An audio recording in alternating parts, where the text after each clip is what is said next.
දරුවනි අපේ මාතෘකාව බවට පත්වන්නේ ප්‍රාග් බෞද්ධ හා බුද්ධ කාලීන ආගමික දේශපාලන සහ ආර්ථික පසුබිම පිළිබඳව තමයි අද අපිට ඉගෙන ගන්න තියෙන්නේ.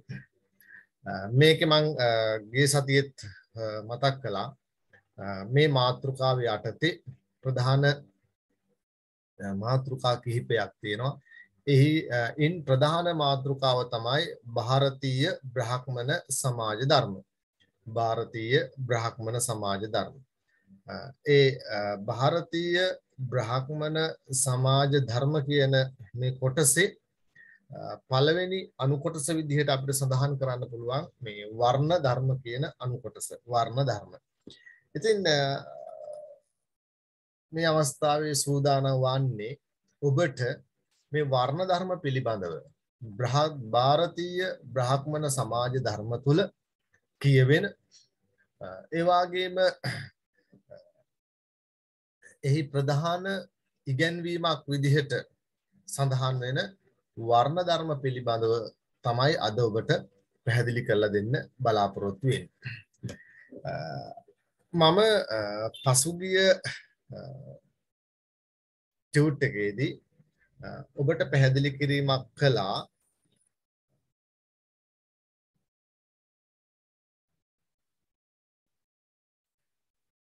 ಭಾರತೀಯ ශිෂ්ටාචාරය බෙදෙන ප්‍රධාන ආගමික යුග පිළිබඳව ಭಾರತೀಯ ශිෂ්ටාචාරය බෙදෙන ප්‍රධාන ආගමික යුග පිළිබඳව මම නැවතත් ඒ ಭಾರತೀಯ ආගමික යුග කියන කොටසට ඔබේ අවධානය යොමු කරන්න බලාපොරොත්තු වෙනවා. මෙන්න මේ ಭಾರತೀಯ ආර්ය ශිෂ්ටාචාරයේ ආගමික යුග හතරක් පිළිබඳව අපිට සඳහන් කරන්න පුළුවන්. ඒ ආගමික යුග හතර තමයි ඍග්වෛදික ආගමික යුගය නැත්නම් ඍග්වෛදික යුගය, ඒ වගේම පශ්චාත් වෛදික යුගය, ඒ වගේම ආරණ්‍යක යුගය සහ උපනිෂද් යුගය. මෙම ಭಾರತೀಯ ආගමික යුග හතරෙන් පුතේ මෙම ಭಾರತೀಯ ආගමික යුග හතරෙන් ප්‍රධාන වශයෙන්ම ಭಾರತೀಯ ශිෂ්ටාචාරය අපි එදා පැහැදිලි කළා. ක්‍රිස්තු පූර්ව 1500 දී ಭಾರತೀಯ ශිෂ්ටාචාරය ආරම්භ වෙනවා කියන කාරණාව. හැබැයි ඉන්දුනිම්න ශිෂ්ටාචාරය බිහිවීමත් සොයා ගැනීමත් සමග ಭಾರತೀಯ ශිෂ්ටාචාරය තවදුරටත් ඉතිහාසයේ ඈත අතීතයට දිව යනවා. කොහොම වුණත් ක්‍රිස්තු පූර්ව 1500 වන විට ඒ ශිෂ්ටාචාර වාසීන් පරාජයට පත් කරලා ඒ ඉන්දියාව ආක්‍රමණය කරපු ඒ ආර්ය ජනතාව ඉන්දියාවේ උතුරු ප්‍රදේශයේ විශේෂයෙන්ම පංජාබ් ආශ්‍රිත ප්‍රදේශයේ ස්වකීය ජනාවාස පිහිටුවා ගැනීමත් එක්ක ඒ ಭಾರತය ස්වකීය භූමිය බවට පත් කර ගැනීමේ මූලික ක්‍රියාවලිය ආරම්භ කළා. එතකොට ඒ යුග පරාසය තුළ පුතේ අපි දකින දෙයක් තමයි වෛදික යුගය කියන මේ යුග පරාසය තුළ බොහෝ දෙවිවරුන් වන්දනාමාන කරමින් බොහොම සරල ඇවතුම් පැවතුම් සහිත ජීවිතයක් ගත කරනවා මේ යුගයේ ජීවත් වෙච්ච ඔය ආර්ය කියන ජන කොට්ටාසය. නමුත් ක්‍රිස්තු පූර්ව 1250 පමණ වන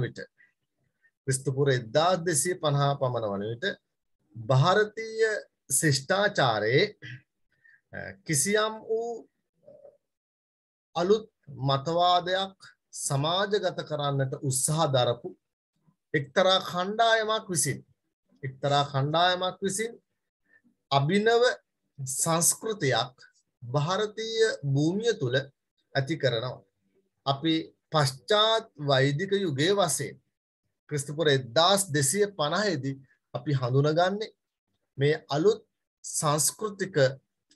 සංස්කෘතිය ಭಾರತೀಯ භූමියට උරුම කරපු ඒ කාල පරාසය විදිහට ඒක දේවාද යුගයේ විදිහටත් බ්‍රාහ්මණ යුගයේ විදිහටත් හඳුන්වන මේ කාල පරිච්ඡේදයේදී මේ යුගයේදී අර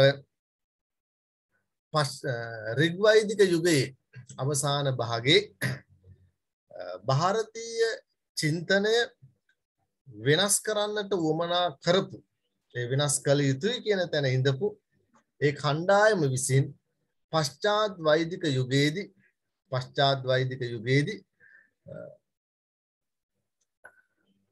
අලුත් ඉගැන්වීම් සමග අලුත් සමාජ සංකල්ප සමග අලුත් ක්‍රමවේද සමග ಭಾರತೀಯ ශිෂ්ටාචාරය මේ නව මාවතකට යොමු කරනවා. ඒ අලුත් සංකල්ප ඒ අලුත් ඉගැන්වීම් ඒ සියල්ල අපි හඳුන්වනවා ಭಾರತೀಯ බ්‍රාහ්මණ සමාජ ධර්ම විදිහට. ඒතර මේ ಭಾರತೀಯ බ්‍රාහ්මණ සමාජ ධර්ම කියන කොටසේ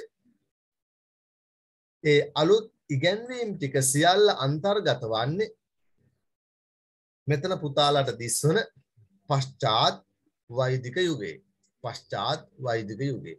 එතන මේ පශ්චාත් වෛදික යුගය තුල තමයි අර අපි කතා කරන්න බලාපොරොත්තු වෙන වර්ණ ධර්ම, ස්වධර්ම, ආපත් ධර්ම, ආශ්‍රම ධර්ම ආදී ඉගැන්වීම් සියල්ල පශ්චාත් වෛදික යුගය කේන්ද්‍ර කරගනිමින් මූලය කරගනිමින් බිහි වෙන බවක් තමයි දක්නට ලැබෙන්නේ.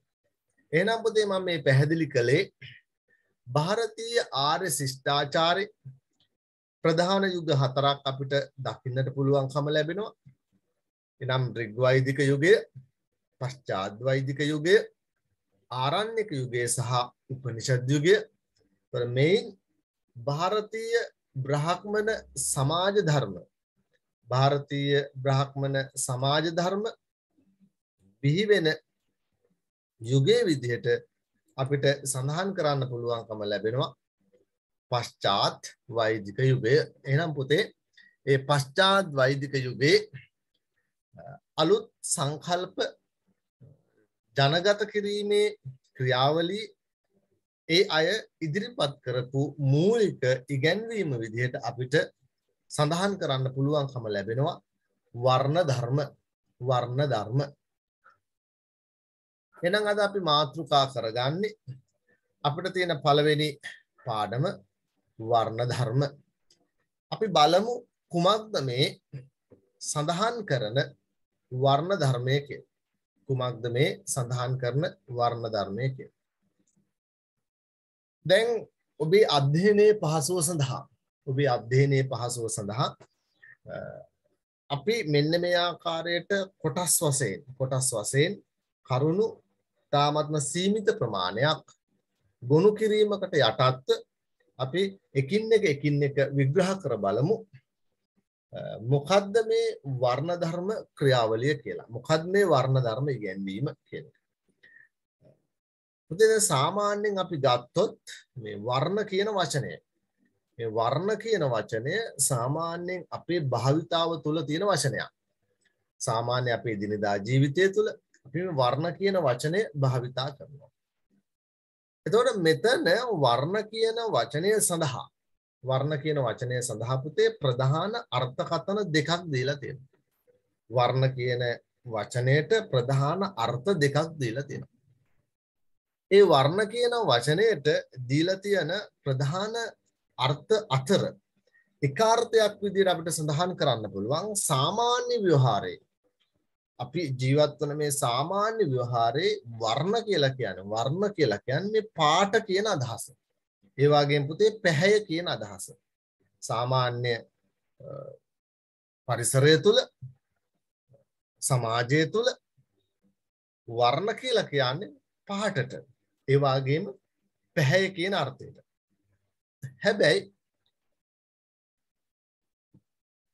තත්කාලීන සමාජය අපි මේ කතා කරන සමාජ ව්‍යුහය තුළ වර්ණ කියලා කියන්නේ මේ පැවති කුල ක්‍රමය අර්ථ දැක්වීමට. මොකද ಭಾರತයේ පැවති කිසියම් ඒ කියන්නේ ಭಾರತයේ පැවතුණු මේ කුල ක්‍රමය අර්ථ දැක්වීමට තමයි වර්ණ කියන වචනේ භාවිතා කරලා තියෙන්නේ. එතකොට වර්ණ කියන වචනේ සාමාන්‍ය විහාරයේදී පාට පැහැ කියන අදහස ආවාට සමකාලීන සමාජය තුළ වර්ණ කියලා කියන්නේ නැත්නම් මේ වර්ණ ධර්ම කියලා කියන්නේ පැවතුනා වූ කුල ක්‍රමය ಭಾರತೀಯ සමාජයේ පැවතුනා වූ කුල ක්‍රමය අර්ථ දැක්වීමක් විදිහට අපිට සඳහන් කරන්න පුළුවන්කම ලැබෙනවා. එතකොට මෙන්න මේ අපි සඳහන් කරන මෙන්න මේ වර්ණ ධර්ම සංකල්පය මෙන්න මේ වර්ණ ධර්ම සංකල්පය පුතේ මේ වර්ධනයේ විශේෂයි මූල බීජය වුණේ කුමක්ද? දැන් අපි මෙතන දැන් තේරුම් කරගත්තා වර්ණ කියන වචනයෙන් අපි මේ පාට කියන අදහස ගන්නෙ නැහැ. පැහැ කියන අදහස ගන්නෙ නැහැ. අපි වර්ණ කියන වචනයෙන් ගන්නෙ තත්කාලීන සමාජයේ පැවති මේ කුල ක්‍රමය අර්ථ දක්වන්න. කොහොම හරි මෙන්න මේ වර්ණ කියන අදහස මේ වර්ණ කියන ධර්ම සංකල්පය ಭಾರತೀಯ භූමිය තුල වර්ධනය වීමට බලපාපු මූල බීජය කුමක්ද? අපි ඒක පොඩ්ඩක් බලමු. එතකොට දැන් මෙතනදී අපිට පේනවා ಭಾರತೀಯ සමාජයේ මුල් පදිංචිකරුවන් විදියට සඳහන් වෙන්නේ කාල වර්ණයෙන් යුත් දස්යවරුන්. කාල වර්ණයෙන් යුතු දස්යවරුන් කියන්නේ දාසයන් සේවකයන්. මේ අය තමයි ಭಾರತೀಯ සමාජයේ මුල් පදිංචිකරුවන් විදියට අපිට සඳහන් කරන්න පුළුවන් වෙන්නේ. මධ්‍ය ආසියාවේ ඉඳලා ಭಾರತයට සංක්‍රමණය වෙච්ච සුදු වර්ණයෙන් යුත් ආර්යයන් අතර සමේ පැහැය පිළිබඳව ભેදයක් තිබුණා. මධ්‍ය ආසියාවේ ඉඳලා ಭಾರತයේ දෙසට සංක්‍රමණය වෙච්ච මේ ආර්යයන්ට ඒ සංක්‍රමණය වීමේදීම ඒ කියන්නේ ಭಾರತයට සංක්‍රමණය වීමත් සමග ඒ අය අතර මේ යම්කිසි ભેදයක් හටගත්තා. ඒ ભેදය තමයි හැමේ පැහැය මුල් කරගෙන. ඒතර සමේ පැහැය මුල් කරගෙන තමයි මේ වර්ණ ධර්ම සංකල්පය විශේෂ මූල බීජයේ විදිහට අපිට හිතන්න පුළුවන් වෙන්නේ. එතකොට මෙන්න මේ වර්ණ ධර්ම ආගමික ඉගැන්වීමක් විදිහට ඉස්සරහට එන්නේ. මේ වර්ණ ධර්ම ආගමික ඉගැන්වීමක් විදිහට පුතේ ඉස්සරහට එන්නේ.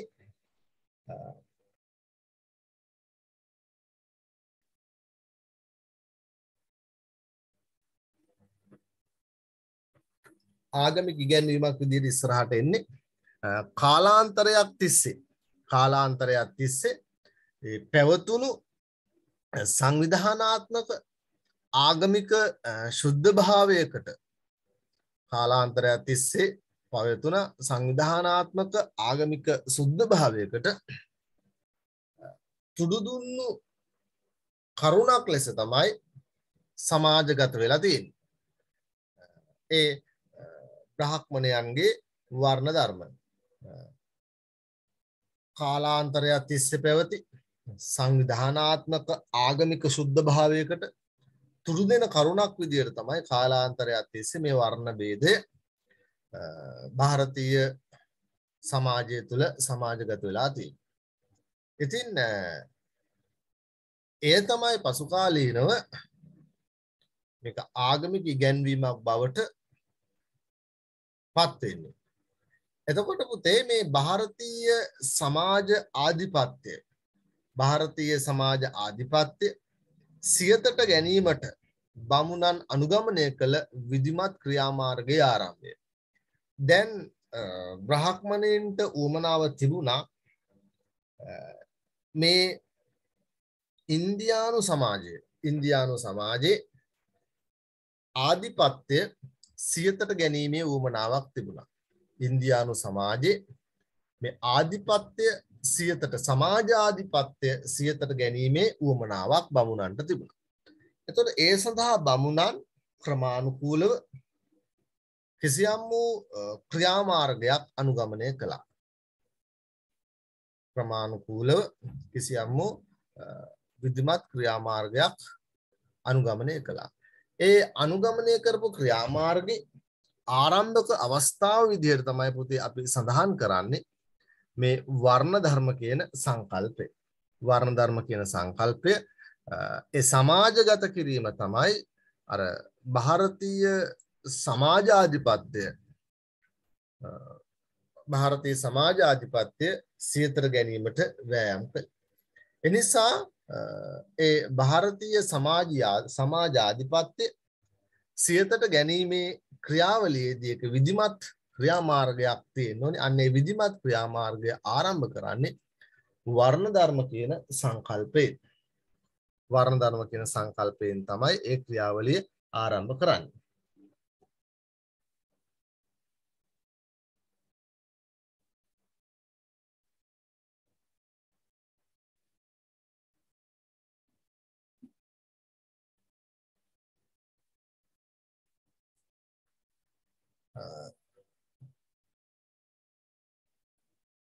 ඒ වර්ණ ධර්ම කියන ඉගැන්වීමත් එක්ක පුතේ ගොඩනැගෙන ඊළඟ වැදගත්ම සාධකය තමයි මේ සමාජ ප්‍රභවය පිළිබඳව. සමාජ ප්‍රභවය පිළිබඳ නිර්මාණවාදී අදහසක්. සමාජ ප්‍රභවය පිළිබඳ නිර්මාණවාදී අදහසක් අපිට මේ තුලින් ගන්න පුළුවන්කම ලැබෙනවා. අය අපි එහෙම කියන්නේ මහා බ්‍රහ්ම නම් වූ සර්ව බලධාරී දෙවියන් වහන්සේ විසින් මහා බ්‍රහ්ම කියන ඒ සර්ව බලධාරී දෙවියන් වහන්සේ විසින් සමාජ ප්‍රභවය කරනු ලැබ ඇති බවත්. එතකොට මතවාදයක් ගෙනාවා මහා බ්‍රහ්ම කියන ඒ සර්ව බලධාරී දෙවියන් වහන්සේ සමාජයේ ප්‍රභවය කරලා තියෙනවා. සමාජයේ උත්පාදනය ඇති කරලා තියෙනවා.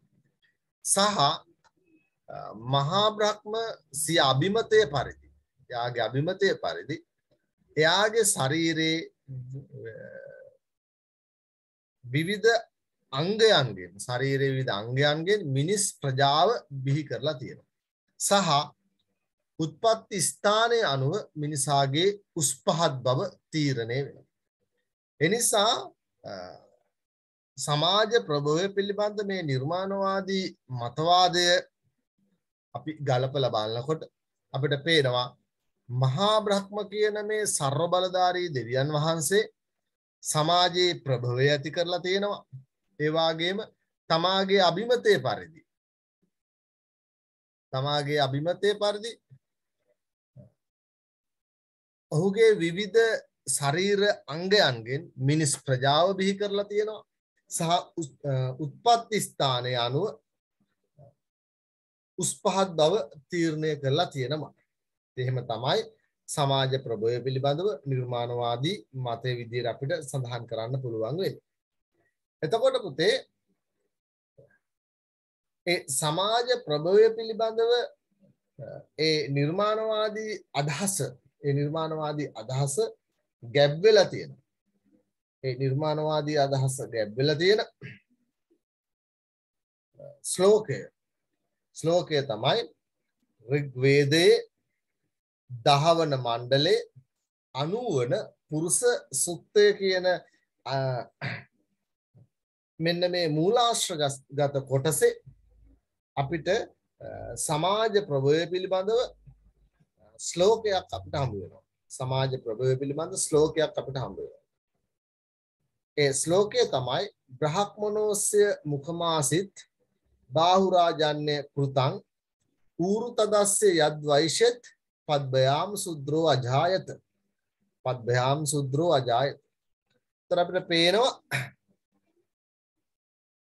ඍග්වේදේ 10 වන මණ්ඩලේ 90 වන පුරුෂ සුක්තේ තමයි ඒ සමාජ ප්‍රභවය පිළිබඳව ශ්ලෝකයේ සඳහන් වෙන්නේ. බ්‍රහ්මනෝස්ය මුඛමාසිත බාහුරාජන්‍ය කෘතං ඌරු තදස්ය යද් වෛශ්‍යත් පද්භයාම් සුද්‍රෝ අජායත. මෙන්න මේ ශ්ලෝකය තමයි සමාජ ප්‍රභවය පිළිබඳව සඳහන් කරන්න පුළුවන් අපිට ප්‍රධානතම ශ්ලෝකය බවට පත් වෙන්නේ. ඔය අපි කියන දැන් අපි ඔය සඳහන් කරපු මේ ශ්ලෝකයේ අර්ථය අපි සඳහන් කරපු මේ ශ්ලෝකයේ අර්ථය කුමක්ද? මේ සඳහන් කරපු ශ්ලෝකයේ ප්‍රධාන අර්ථ හතරක් අපිට දකින්න පුළුවන්කම ලැබෙනවා. මේ ශ්ලෝකයේ ප්‍රධාන අර්ථ හතරක් දකින්න පුළුවන්කම ලැබෙනවා. ඒ ප්‍රධාන අර්ථ හතර තමයි මහා බ්‍රහ්මයාගේ ශරීරයේ මහා බ්‍රහ්ම කියන ඒ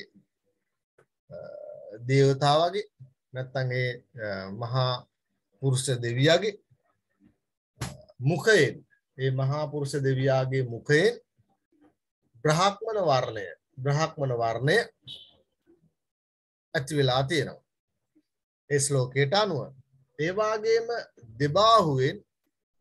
දෙබාහුවෙන් ශාස්ත්‍රීය වර්ණය නිර්මාණය වෙලා තියෙනවා.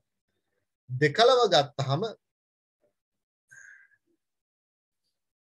ඒ දෙකලවයෙන් අපිට පේනවා වෛශ්‍ය වර්ණය නිර්මාණය වුණා කියලා ඒ අයගේ ඉගැන්වීම් තුළ තියෙනවා. ඒ වගේම දෙපතුලෙන් ශුද්‍ර වර්ණය උත්පත්තිය ලැබුවාය කියන කතාව ඒගොල්ලෝ සඳහන් කරලා තියෙනවා. ඉතින් සමස්තයක් විදියට ගත්තාම මේ ශ්ලෝකයේ අර්ථය මහා බ්‍රහ්මයාගේ ශරීරයේ මුඛයෙන් බ්‍රාහ්මණ වර්ණයත් දෙබාහුවෙන් ශාස්ත්‍රීය වර්ණයත් කලවායෙන් වෛශ්‍ය වර්ණයත් දෙපතුලෙන් ශුද්‍ර වර්ණයත් උපන්නා කියන එක තමයි අපි ඉහතින් සඳහන් කරපු ඍග්වේදයේ 10 වන මණ්ඩලයේ 90 වන පුරුෂ සූක්තයේ සඳහන් වෙන්නේ මොන ඔය කියන කාරණාව. එතකොට බ්‍රහ්මනෝස්සේ මුඛමාසිත බාහුරාජාන්‍ය කෘතං ඌරු තදසේ අද්වෛෂත් පද්භයාම් සුද්‍රෝ අජායත කියන මේ සංස්කෘත ශ්ලෝකයේ අර්ථය තමයි මහා බ්‍රහ්මයාගේ ශරීරයේ මුඛයෙන් බ්‍රහ්මන වර්ණයත් දෙබාහුවෙන් ශාස්ත්‍රීය වර්ණයත් කලවා වලින්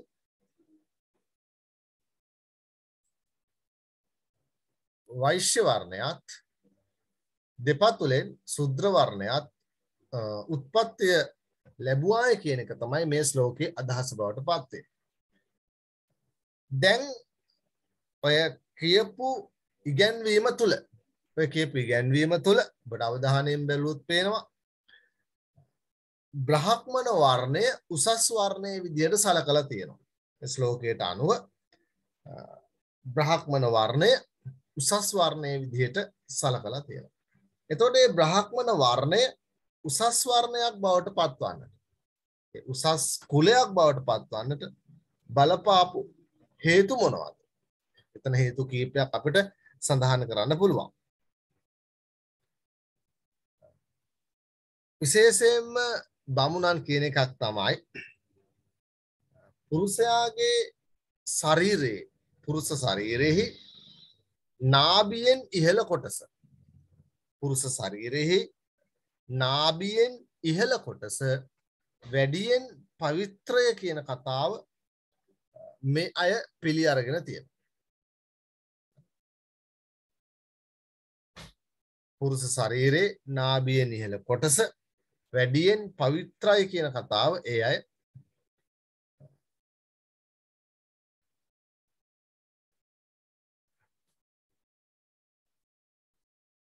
මේ ඉහළ කොටස වැඩියෙන් පවිත්‍රයි කියන කතාව බමුණන් සඳහන් කරනවා.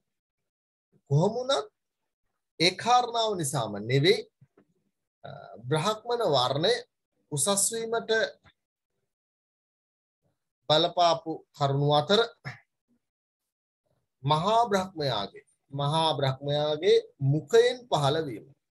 මහා බ්‍රහ්මයාගේ මුඛයෙන් පහළ වීම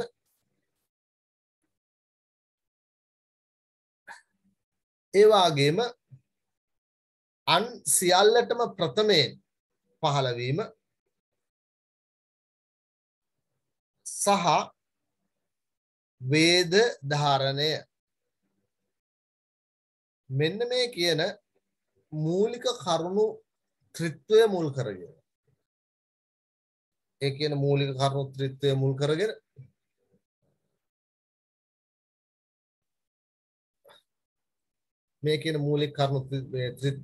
කරගෙන අන් සියලුම වර්ණයන්ට වඩා උසස් වර්ණයක් බවට බ්‍රාහ්මණ වර්ණය පත් කරගෙන තියෙනවා. එතකොට බ්‍රාහ්මණ වර්ණය උසස් වීමට ප්‍රධාන වශයෙන්ම ඔය කියන කාරණා ටික ඉස්මතු කරලා දක්වන්න පුළුවන්.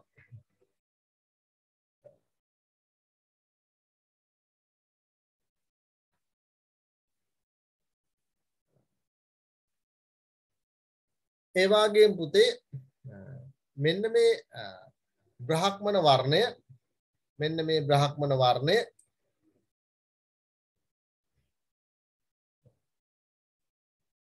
උසස් බවට පත්වීමත් එක්ක මේ බ්‍රාහ්මණ වර්ණය උසස් බවට පත්වීමත් එක්ක සමාජයේ ඉහළම ආධිපත්‍යයක් නතු කර ගැනීමට ඒ අය විශාල පරිශ්‍රමයක් දැරුවා. දැන් එහෙම බැලුවාම පුතේ මේ චතුර් වර්ණය බෙදෙන ප්‍රධාන කොටස් චතුර් වර්ණයේ බෙදෙන ප්‍රධාන කොටස් දෙකක් තියෙනවා. චතුර් වර්ණයේ බෙදෙන ප්‍රධාන කොටස් දෙකක්. එකක් තමයි මේ ආර්ය වර්ණය අනිත් එක තමයි අනාර්ය වර්ණය. එතකොට චතුර් වර්ණයේ බෙදෙන ප්‍රධාන කොටස් දෙක තමයි ආර්ය වර්ණයත් ඒ වගේම අනාර්ය වර්ණයත්. ආර්ය වර්ණය සාමාන්‍ය විදිහට ගත්තාම ඒ තුල විශේෂයෙන්ම කුලීන අය දකින්න පුළුවන්. අනාර්ය වර්ණයේදී ගොඩක් වෙලාවට කුලහීනයන් දකින්න පුළුවන්කම ලැබෙනවා. පුතේ දැන් අපි බලමු මේ ආර්ය කියන වචනේ අර්ථය මොකක්ද? මොකක්ද මේ ආර්ය කියලා කියන්නේ? ආර්ය කියන වචනේ අර්ථය තමයි සාමාන්‍ය විහාරයට ගත්තාම ආර්ය කියලා කියන්නේ උසස් බව කියන එක. ආර්ය කියලා කියන්නේ උසස් බව. එතකොට ඒ ආර්ය කණ්ඩායම ඒ උසස් තැනට ආර්ය කණ්ඩායම උසස් බවට පත්වීමත් සමග ඒ ආර්ය කණ්ඩායම ඇතුලේ ඉඳපු ප්‍රධාන කණ්ඩායම් තුනක් බෙදිලා යනවා. ඒ ප්‍රධාන කණ්ඩායම් තුන තමයි බ්‍රාහ්මණ, ශාස්ත්‍රීය, වෛශ්‍ය සහ ශූද්‍ර. එතකොට මෙන්න මේ බ්‍රාහ්මණ, ශාස්ත්‍රීය, වෛශ්‍ය පුතේ එතන ශූද්‍රයිති වෙන්නේ බ්‍රාහ්මණ, ශාස්ත්‍රීය, වෛශ්‍ය. එතකොට මෙන්න මේ කුල තුනට අයත් වෙච්ච අය තමයි ගොඩක් වෙලාවට ආර්ය කියන වචනේ භාවිතා කරන්නේ. දැන් අනාර්ය කියලා කාවද හඳුන්වන්නේ?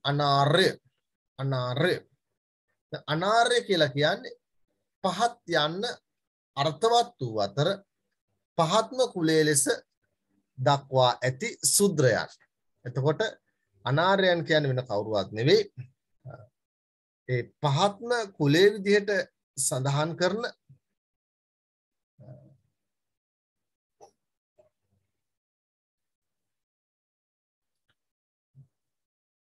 ශුද්‍රයන් තමයි එදී අනාර්යයන් විදිහට අර්ථකථනය කරලා තියෙන්නේ.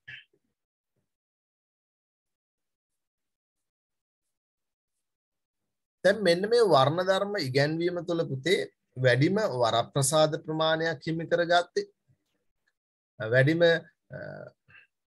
අවස්ථාවන් හිමි කරගත්තු කණ්ඩායම විදිහට අපිට සඳහන් කරන්න පුළුවන් බ්‍රාහ්මණ කණ්ඩායම බ්‍රාහ්මණයන්. එතකොට මේ ඒ බ්‍රාහ්මණ කණ්ඩායම විසින් ගොඩනංවන ලද ඒ වර්ණ ධර්ම තුලින් ශුද්‍රයන්ට විශාල අසාධාරණයක් සිද්ධ වෙලා තියෙනවා. මේ ශුද්‍ර ජනතාවට විශාල අසාධාරණයක් සිද්ධ වෙලා තියෙනවා. ඒ කොයිතරම්ද කියනවා නම් පුතේ ඒ සමාජයේ ශුද්‍රයෙකු මැරීම ශුද්‍රයෙකු කවුරු හරි ඝාතනය කරනවා නම් ඒ මරණය සමාන කරලා තියෙනවා මැඩියෙකුට සහ බල්ලෙකුට ඒ වගේම කපුටෙකුට. මැඩියෙක් ඒ වගේම බල්ලෙක් කපුටෙක් වැනි මෙන්න මේ සත්වයෙකු ඝාතනය කිරීමට සමාන කරලා තියෙනවා. ඒ වගේම මනුස්මෘතිය දක්වන ආකාරයට සුද්‍රයෙකු මැරීමෙන් ලැබෙන පවට වඩා වැඩි වෙන්නේ නැහැ කියනවා. ඒ කියන්නේ සුද්‍රයෙකු මරණයට පත් කිරීම හරියට මැඩියෙක්, බල්ලෙක්, කපුටෙක් වගේ සත්තු ඝාතනය කිරීමක් හා සමානයි කියන එක තමයි එතෙන්දී සඳහන් වෙන්නේ. මෙන්න මේ වර්ණ ධර්ම පිළිබඳව පුතේ මේ වර්ණ ධර්ම පිළිබඳව නීතියක් පවතිනවා ඒ කාලේදී. එතකොට මේ වර්ණ ධර්ම පිළිබඳව ඒ කාලේ ඒ පැවති නීතිය තමයි කිසිවෙකුටත් මෙම ඉගැන්වීම් සම්බන්ධයෙන් තර්ක විතර්ක කළ නොහැකි.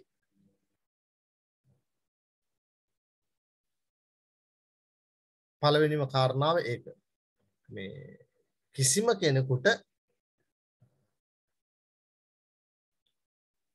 කෙනෙකුට අයිතියක් නැහැ මේ ඉගැන්වීම සම්බන්ධයෙන් තර්ක විතර්ක කරන්න. ඒ විතරක් නෙමෙයි යමෙක් මේ වර්ණ ධර්ම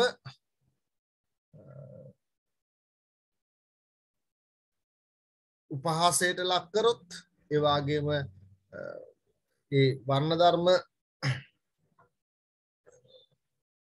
පිළිබඳව යම්කිසි කෙනෙක් වැරදි දෙයක් කිව්වොත් ඒ සමාජයේදී ඔහුට දේව උදහස ලබන්නට සිද්ධ වෙනවා, දඬුවම් ලබන්නට සිද්ධ වෙනවා කියලා පිළිගත්තු නීතියක් වර්ණ ධර්මත් එක්ක බැඳී පවතිනවා. දැන් මහා බ්‍රහ්ම මානව ප්‍රජාව නිර්මාණය කිරීම බමුණන් සාධාරණීය කර ඇත්තේ දැන් මහා බ්‍රහ්ම මානව ප්‍රජාව නිර්මාණය කිරීමේදී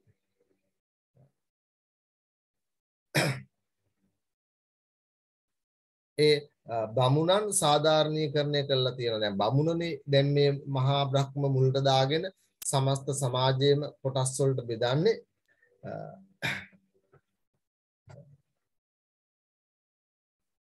මෙන්න මේ බමුණන් සමස්ත සමාජයේම කොටස් වලට බෙදන්නේ බමුණන්. ඒ නිසා මේ තමන්ගේ ක්‍රියාවලිය තමන්ගේ කරපු දේ නිවැරදි කියලා කියන්න ඒ අය මොකද කරන්නේ? ඒගොල්ලෝ කියනවා දෙව්ලොව දෙවියන් අතර උවද ඒකාකාරී බවක් නැත. ඒගොල්ලෝ කියනවා දිව්‍ය ලෝකේ දෙවිවරු අතරත් ඒකාකාරී කියලා බවක් නැහැ.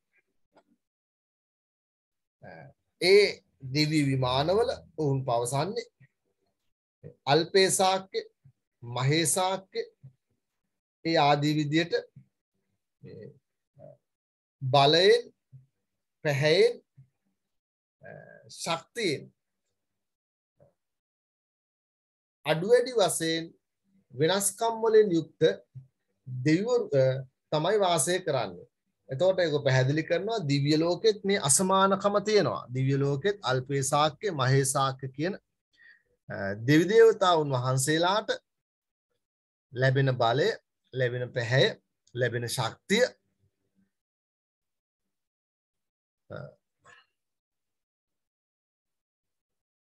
අඩු වැඩි වශයෙන් වෙනස් වෙනවා. ඉතින් පැහැදිලි කරනවා මේ මානව ප්‍රජාව නිර්මාණය කිරීමේදී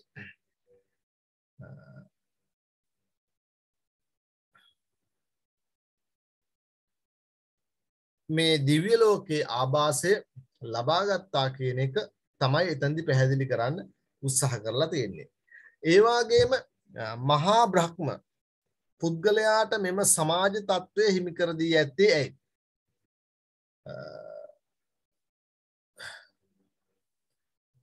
දැන් මහා බ්‍රහ්ම නැමැති ඒ බ්‍රහ්මනාගමේ ප්‍රධාන දෙවියා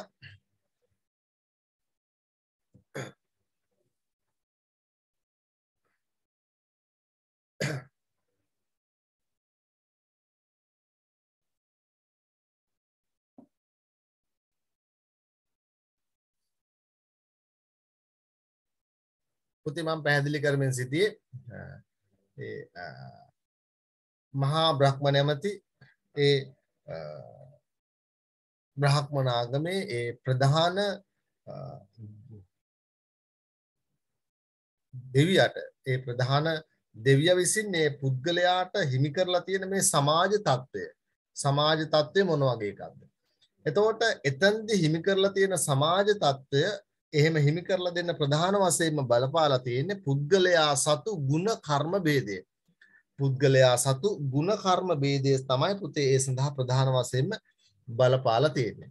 එතකොට අපිට පේනවා මේ ගුණ කර්ම මේ ભેදය පිළිබඳව ඉගැන්වීමක් තියෙනවා. ඒ ඉගැන්වීම තියෙන්නේ Hindu සම්ප්‍රදායට අයිති භගවත් ගීතාව කියන කොටසේ. ඒ භගවත් ගීතාවේ අර පුද්ගලයා තුළ පවතින තෝනි ඒ ගුණ කර්ම ભેදය පිළිබඳව භගවත් ගීතාවේදී ශ්ලෝකයෙන් සඳහන් කරන්නේ චතුර් වර්ණම් මයාරිෂ්ඨං ගුණ කර්ම විභාගශං තස්ය කර්තාරම්පි මාං විද්‍යා කර්තාරම් වයම්. මෙන්න මේ ආකාරයට තමයි භගවත් ගීතාව මේ ශ්ලෝකය දක්වලා තියෙන්නේ.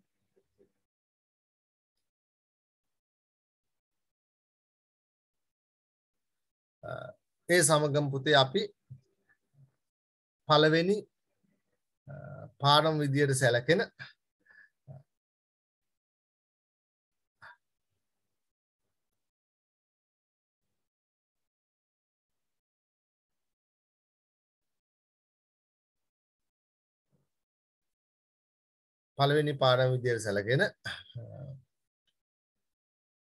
වර්ණ ධර්ම කියන පාඩම ඒ කොටස අපි මෙතනින් සමාප්ත කරලා අපි ඊළඟට එනවා පුතේ මේ ස්වධර්ම කියන ඉගැන්වීමට. දැන් වර්ණ ධර්ම ඉගැන්වීම මම හිතන්නේ පැහැදිලි ඇති. දැන් අපි සූදානම් වන්නේ ස්වධර්ම පිළිබඳව අදහසක් ඔබට ලබා දෙන්න. පුතේ මට තප්පරයක කාලයක් දෙන්න.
පුතේ අපි දැන් සූදානම් වන්නේ ස්වධර්ම පිළිබඳව ඉගෙන ගන්න.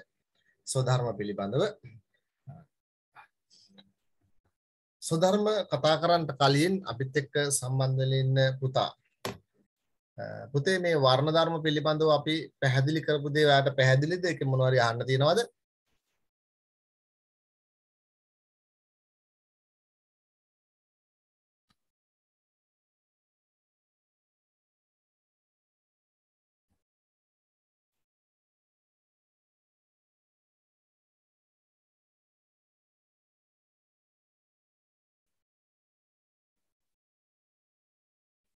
හරි මම විශ්වාස කරනවා පැහැදිලි වෙන්නේ නැති කියලා. පුතේ ගැටලුවක් තියෙනවා නම් ප්‍රශ්නයක් තියෙනවා නම් අහන්න පුළුවන්.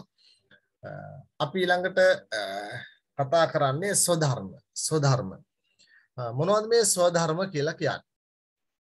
ස්වධර්ම කියලා කියන්නේ අර වර්ණ ධර්ම සංකල්පයට අනුව අර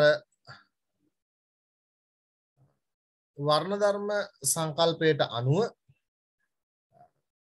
ඒ වර්ණයන්ට බෙදා වෙන් කරන ලද කාර්යයන් තමයි අපි ස්වධර්ම කියලා කියන්නේ.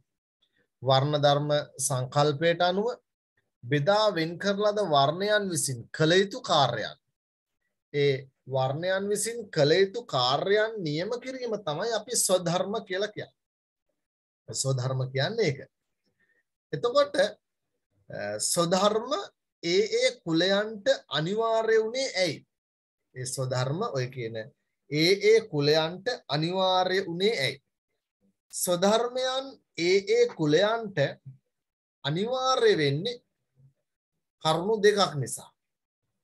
පළවෙනි කරුණ තමයි ඒ ස්වධර්ම ඒ ආකාරයෙන් ක්‍රියාත්මක නොකළොත් සර්ව බලධාරී දෙවියන් වහන්සේගේ දැඩි දෝෂ දර්ශනයට ලක් වෙන්න සිද්ධ වෙනවා. ඒක තමයි පළවෙනි කාරණාව.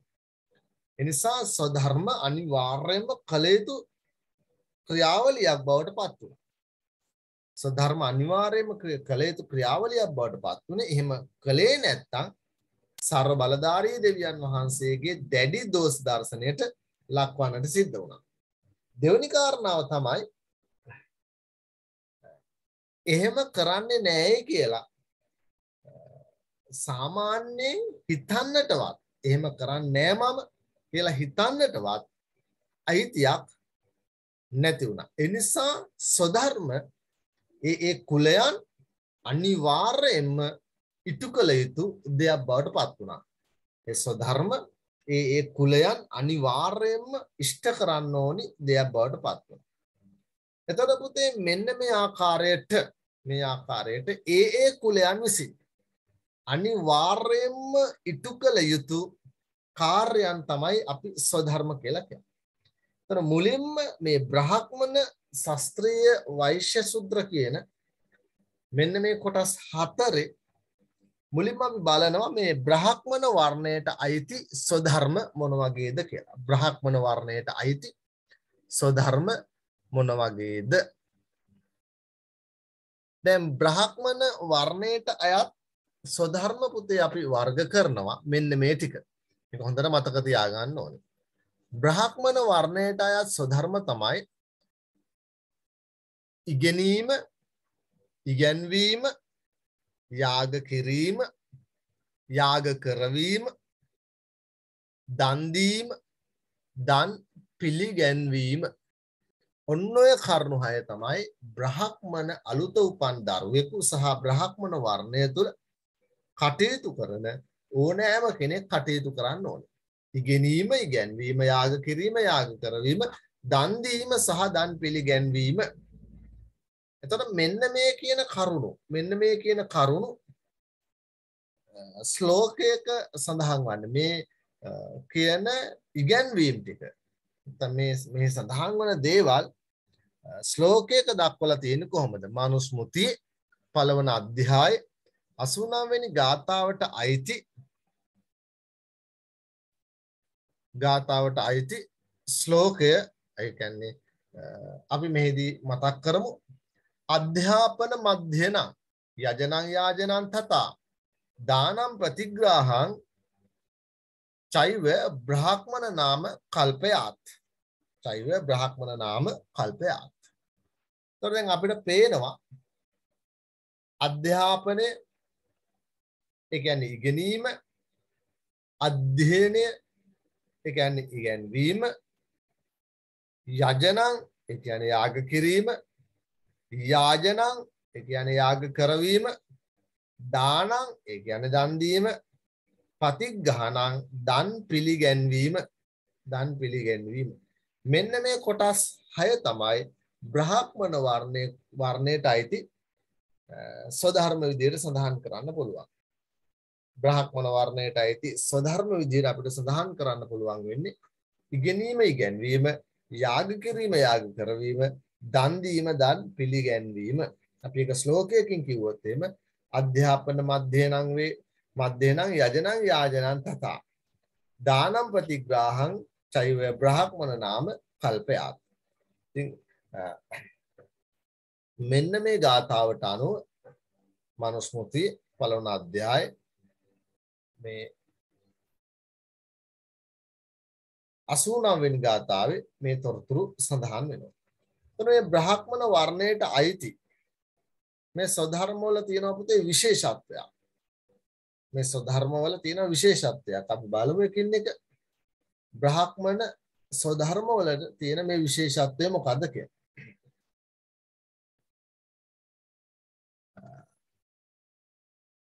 සමාජයේ උසස්ම ස්ථානයේ හිමිවීම. සමාජයේ උසස්ම ස්ථානයේ හිමිවීම.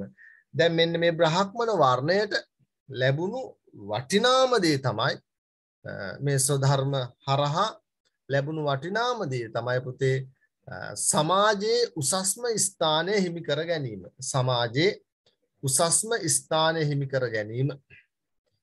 එනම් බ්‍රාහ්මණ ස්වධර්ම සමාජ තලය තුල ඉහළම ස්ථානය හිමි කරගත්තු ස්වධර්මය බවට පත් වෙනවා. එතකොට මේ සමාජයේ උසස්ම ස්ථානයට හිමිවීමත් එක්ක සමාජයේ උසස්යයි සම්මත, සමාජයේ පුතේ උසස්යයි සම්මත සියලු කාර්යයන් මෙයා පවරගත්තා. බ්‍රාහ්මණයන් සමාජයේ උසස්යයි සම්මත කරලා තියෙන ඕනෑම කාර්යයක් පවරා ගැනීමට. එතකොට මෙන්න මේ ශක්තිය සමාජයේ උසස්ම ස්ථානයේ හිමිවීම, සමාජයේ උසස් එයි සම්මත සියලු කාර්යයන් පවරා ගැනීම, එතනින් අතර වෙන්නේ නැතුව අධ්‍යාපන බලතලත් සියතට ගන්නට බ්‍රාහ්මණයන් ස්වකීය ස්වධර්ම හරහා සමත් වෙලා තියෙනවා. බමුණන් ස්වකීය ස්වධර්ම හරහා ඒ කාරණාව ඉෂ්ට සිද්ධ කරන්න. විශේෂයෙන්ම ඒ අධ්‍යාපන බලතල සියතට ගැනීමේදී බමුණන් අධ්‍යාපන බලතල සියතට ගැනීමේදී මේ වේදයේ පිළිබඳ පූර්ණ අධිකාරී බලයක්, වේදයේ පිළිබඳ පූර්ණ අධිකාරී බලයක් අධ්‍යාපන බලතල සියතට ගැනීමත් එක්ක වේදයේ පිළිබඳ පූර්ණ අධිකාරී බලයක් හිමි.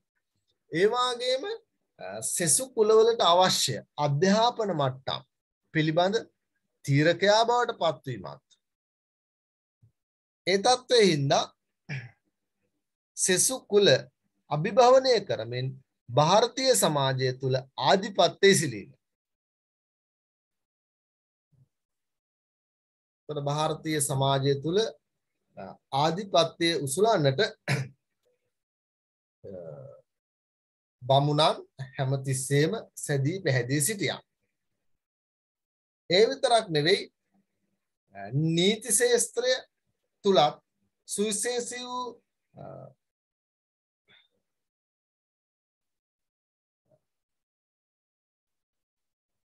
වරප්‍රසාද හිමි කර ගැනීම සිද්ධ වුණා. නීති ශාස්ත්‍රය තුල සුවිශේෂී වරප්‍රසාද හිමි කර ගැනීම සිද්ධ වුණා. නීති ශාස්ත්‍රය තුල හිමි කරගත්තු මේ සුවිශේෂී වරප්‍රසාද මොනවද? පළවෙනි එක තමයි ධර්ම නීතිය බ්‍රාහ්මණයාට කිසිදු චෝදනාවක් රජු ඉදිරිපත් නොකළ යුතු අතර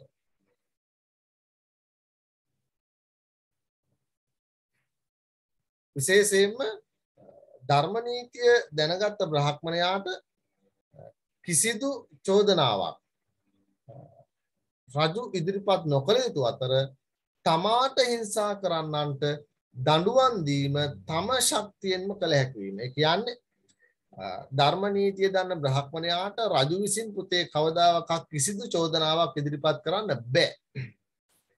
කිසියම් බමුණෙකුට කවුරු හරි හිංසාවක් කළොත් දඬුවම් දීමේ අයිතිය තමාටම කරන්න පුළුවන්. ඒක රජුට කියන්න ඕනේ නැහැ.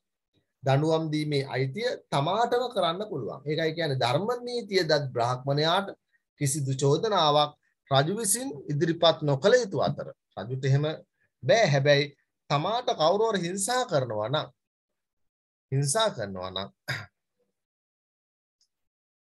පැහැදිලිවම ඒ සඳහා දඬුවම් දීමේ අයිතිය තමන් වෙතම පවරගෙන තියෙනවා.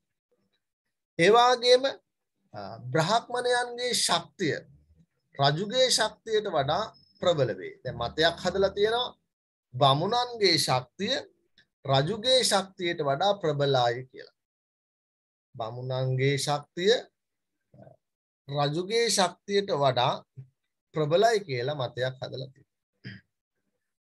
ඒ වගේම බ්‍රාහ්මණයෙකු අපරාධයක් කර නීතිය හමුවේ වැරදිකාරයෙකු විට වුවද මරණ දඬුවම හෝ කායික වද හිංසා හෝ නොපැමිණිය යුතු බව අවධාරණය කළහ. දැන් මොකද්ද මේ කියන්නේ? බ්‍රාහ්මණයාගේ ශක්තිය රජුගේ ශක්තියට වඩා ඉහළයි. බ්‍රාහ්මණයෙකුට කවුරු හරි අපරාධයක් කරොත් එහෙම නීතියම කරලා නීතිය හමුවේ වැරදිකාරයෙක් කියලා ඔප්පු වුණොත්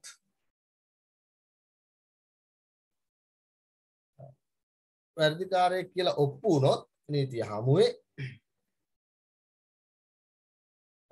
මරණ දඬුවම හෝ කායික වද හිංසා නොපැමිණිය යුතු බව අවධාරණය කරලා තියෙනවා.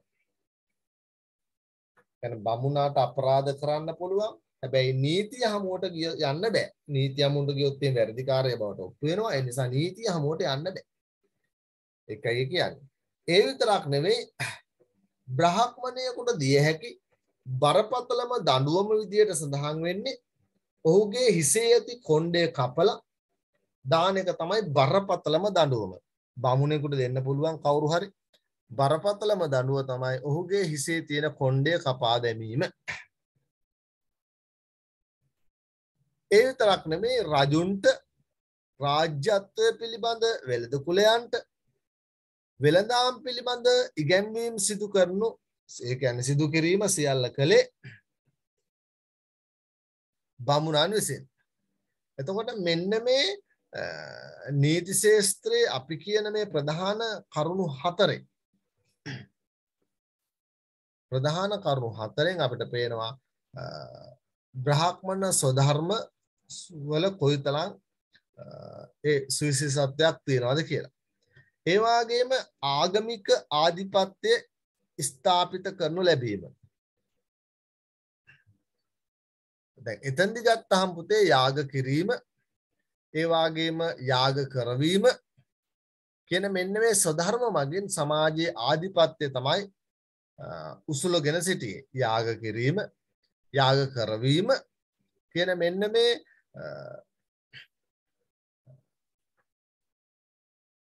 ස්වධර්ම මගින් තමයි මේ සමාජයේ ආධිපත්‍ය කිසියම් ප්‍රමාණයකට උසුලමින් තිබුණේ.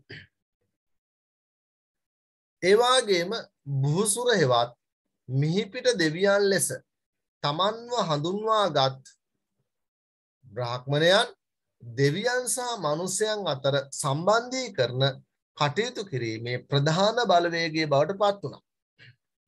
දැන් මිහිපිට වසන දෙවියා කියන අර්ථයෙන්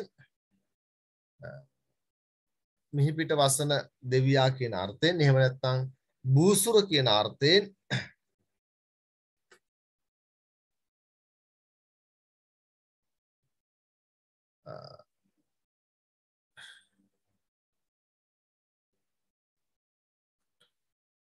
භූසුර හෙවත් මිහිපිට දෙවියන් ලෙස තමා හඳුන්වාගත් ඔහු දෙවියන් හා මනුෂ්‍යයන් අතර සම්බන්ධීකරණ කටයුතු කිරීමේ ප්‍රධාන බලවේගයේ බවට පත් වුණා. එතකොට දෙවියන් සහ මනුෂ්‍යයන් අතර අතරමැද මේ පිළිබඳව කටයුතු කරන ප්‍රධාන බලවේගයේ විදියට රජුන් උවද කරන යාග කර්ම දෙවියන් පිළිගන්නේ නම් බ්‍රහ්මන පූජකයන් විසින් සිදු කළ යුතුය. කියන්නේ සිදු කළහොත් පමණයි. දැන් රජුන්ටත් තියෙනවා කරන්න ඕනි යාග කර්ම ඕන තරම් තියෙනවා. හැබැයි ඒ එකක්වත්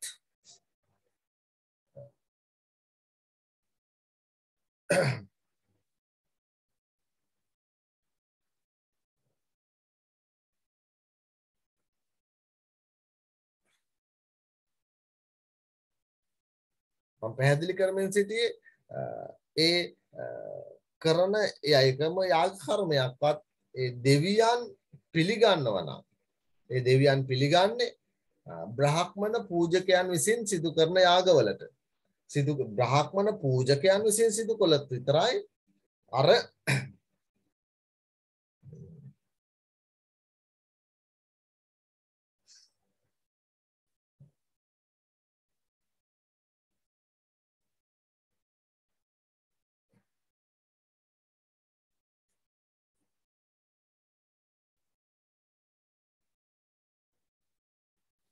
ඒ වගේම පුතේ දන් දීම දන් පිළිගැනීම සමගින් තත්කාලීන ආගමික පසුබිම තුළ බමුණු ආධිපත්‍යයේ පැතිර ගොස් තිබූ බවට සාධක දකින්න පුළුවන්. එතකොට අපිට පේනවා ආගමික ආධිපත්‍ය ස්ථාපිත කර ගැනීම සඳහා යාග කිරීම යාග කරවීම කියන ස්වධර්ම නිසා සමාජයේ ආධිපත්‍ය උසලගෙන තියෙනවා. ඒ වගේම මිහිපිට වසන දෙවියන් ලෙස Taman හඳුන්වමින් දෙවියන් සහ මිනිසයන් අතර සම්බන්ධීකරණ කටයුතු කිරීමේ ප්‍රධාන බලවේගයේ බවට පත් වුණා. දැන් ඕන එක්කෙනෙකුට යාග කර්ම කරන්න පුළුවන් කමක් තියෙනවා. හැබැයි දෙවියන් උදෙසා යාග කර්ම කරන්න ඕනි අනිවාර්යයෙන්ම රජු විතරයි. ඇයි එහෙම වෙන්නේ?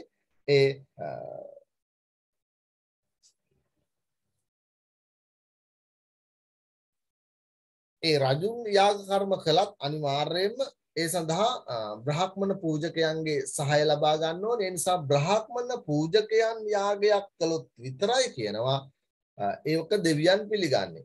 ඒ විතරක් නෙවෙයි දන් දීම සහ දන් පිළිගැන්වීම. දන් දීම සහ දන් පිළිගැන්වීමත් අපි දකිනවා තත්කාලීන ඒ ආගමික පසුබිම තුල තිබුණු ඒ බමුණු ආධිපත්‍ය තිබුණාය කියන්නේ හොඳ නිදර්ශනයක් විදිහට සඳහන් කරන්න පුළුවන්. අපි ඊළඟට බලමු පුතා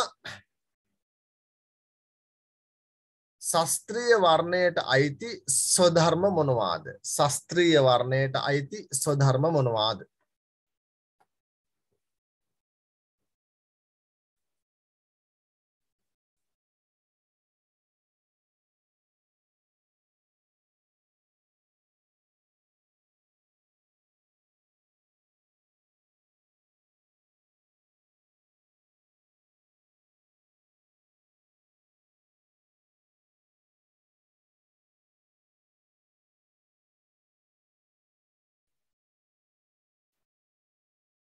දැන් පුතේ මේ ශාස්ත්‍රීය වර්ණයට අයිති ස්වධර්ම අතර මේ ශාස්ත්‍රීය වර්ණයට අයිති ස්වධර්ම අතර තියෙනවා ප්‍රජානං රක්ෂණං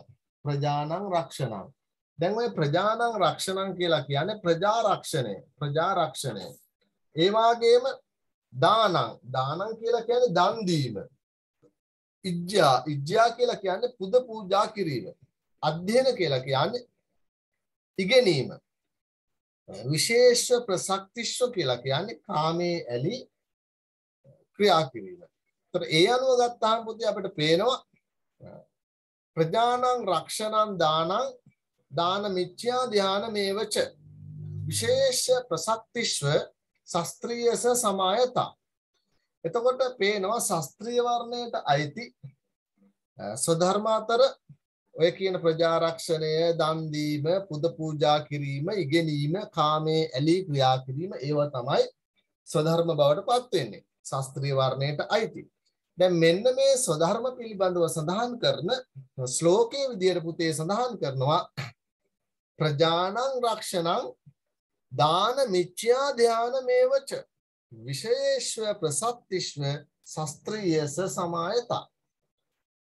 මනුස්මෘතියේ දෙවන අධ්‍යාය 90 වෙනි ගාථා විදියට පුතේ ශාස්ත්‍රීය වර්ණයට අයිති ස්වධර්ම ඒ ආකාරයෙන් දක්වලා තියෙනවා.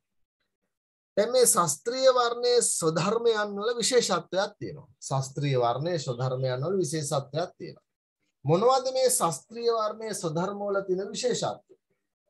පළවෙනි එක තමයි ශාස්ත්‍රයන්ට අයත් ප්‍රධානතම ස්වධර්මයේ විදියට පුතේ සඳහන් කරන්න පුළුවන් වෙන්නේ බ්‍රාහ්මණ ආචාර්යවරුන් ගාවට ගිහිල්ලා ප්‍රජාපාලනයට අවශ්‍ය කරන ශිල්ප ශාස්ත්‍ර ඉගෙන ගන්න එක. බ්‍රාහ්මණ ආචාර්යවරුන් ගාවට ගිහිල්ලා ප්‍රජාපාලනයට අවශ්‍ය ශිල්ප ශාස්ත්‍ර ඉගෙන ගන්නවා. ඒ වගේම දෙවෙනි විශේෂත්වය තමයි සෑම විටම පුරෝහිත හෙවත් රාජ්‍ය අනුශාසකයා වශයෙන් කටයුතු කරලා තියෙන්නේ බ්‍රාහ්මණ වංශිකයෙක්. හැම විටම රජුට උපදෙස් දෙන පුරෝහිතයා රාජ්‍ය අනුශාසකයා විදිහට හැමතිස්සෙම කටයුතු කරලා තියෙන්නේ බ්‍රාහ්මණ වංශිකයෙක්.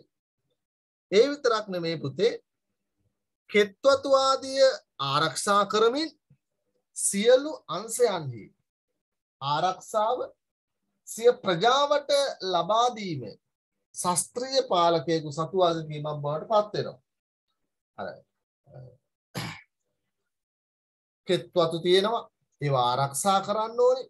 ඒ වගේම සියලු අංශයන්හි ආරක්ෂාව ලබා දෙන්න ඕනේ ප්‍රජාව සඳහා. ඒ නිසා ශාස්ත්‍රීය පාලකයෙකුගේ වගකීම් ශාස්ත්‍රීය ස්වධර්ම වල සඳහන් කරනවා. අපි ඊළඟට බලමු පුතේ වෛශ්‍ය වර්ණයට අයත් ස්වධර්ම මොන වගේද කියලා. වෛශ්‍ය වර්ණයට අයත් ස්වධර්ම. දැන් වෛශ්‍ය වර්ණයට අයත් ස්වධර්ම ගැන කතා කරනකොට එතන තියෙනවා පුතේ පශූනාං රක්ෂණං ඒ කියන්නේ පශුපාලනය, දානං ඒ කියන්නේ දන් දීම, විද්‍යා ඒ කියන්නේ පුද පූජා කිරීම, එහෙම නැත්නම් යාගය, අධ්‍යයන කියලා කියන්නේ ඉගෙනීම, වනික්පතන් කියන්නේ වෙළඳාම, කුසීදංච කියන්නේ මුදල් පොලියට දීම, කුසීමේවච කියන්නේ කුෂි කර්මාන්තය. එතකොට වෛශ්‍ය වර්ණයට පුතේ ඔය යුගේ කරන්න පුළුවන් වෘත්තීන් විදිහට නම් කළ වෘත්තීන් ටික තමයි ඔය තියෙන්නේ. පශුපාලනය, දන් දීම, පුද පූජා කිරීම, ඉගෙනීම, වෙළඳාම, ඒ වාගේ මුදල් පොලියට දීම, කෘෂි කර්මාන්තය.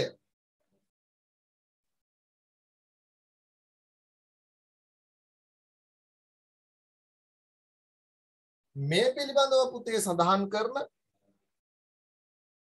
ශ්ලෝක ධර්මයේ තියෙනවා මනුස්මෘතියේ පළවන අධ්‍යාය 90 වෙනි ගාථාවේ. මේ පිළිබඳව සඳහන් කරන ශ්ලෝකය තමයි පසුනාං රක්ෂණං දාන මිච්ඡා ධානමේවච. අපි දැන් කලින් කිව්වේ ප්‍රජානං රක්ෂණං දාන මිච්ඡා ධානමේවච. දැන් පොඩ්ඩක් වෙනස් වෙලා තියෙනවා ඒක. පසුනාං රක්ෂණං දාන මිච්ඡා ධානමේවච වනික්පතං කුසීදංච වෛශ්‍යස්ය කුසිමේවච. මනුස්මෘතියේ පළවන අධ්‍යාය 90 වන ගාථාවේ පුතේ සඳහන් වෙනවා වෛශ්‍ය වර්ණයට අයිති ස්වධර්මවල ස්වභාවය. වෛශ්‍ය වර්ණයේ ස්වධර්මවල වෛශ්‍ය ස්වධර්මයේ විශේෂත්වයක් තියෙනවා. මොනවද? පළවෙනි එක තමයි වෛශ්‍ය ස්වධර්මවල තියෙනවා සමාජයේ වාණිජාංශේ බොහෝ කාර්යයන් වෛශ්‍ය වර්ණයේ උරමතට පටවලා තියෙනවා. වෛශ්‍ය වර්ණයේ උරමත තමයි තියෙන්නේ ගොඩාක් වෙලාවට ඒ වාණිජ අංශය පිළිබඳව. ඒතකොට සමාජයේ වාණිජ අංශය බොහෝ කාර්යයන් හිමි වෙලා තියෙනවා. දැන් එතනදි බලන්න දැන් මෙතන වාණිජාංශය නියෝජනය කරනවා පසුපාලනය. පසුපාලනය වාණිජාංශය නියෝජනය කරනවා.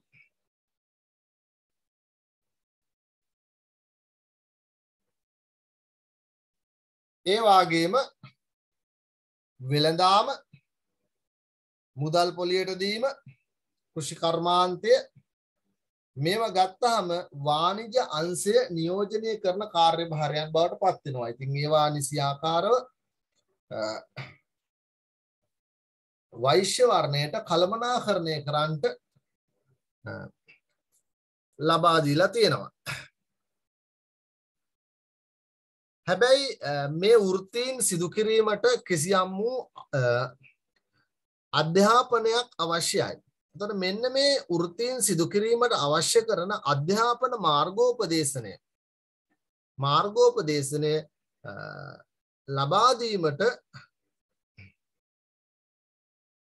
පුරෝගාමීන් බවට පත් වෙලා තියෙන්නේ පූජක පන්තිය. පූජක පන්තිය තමයි ඒ අයට අවශ්‍ය කෘෂි කර්මාන්තය කොහොමද කරන්නේ, වෙළඳාම කොහොමද කරන්නේ, මෙන්න මේවා පිළිබඳව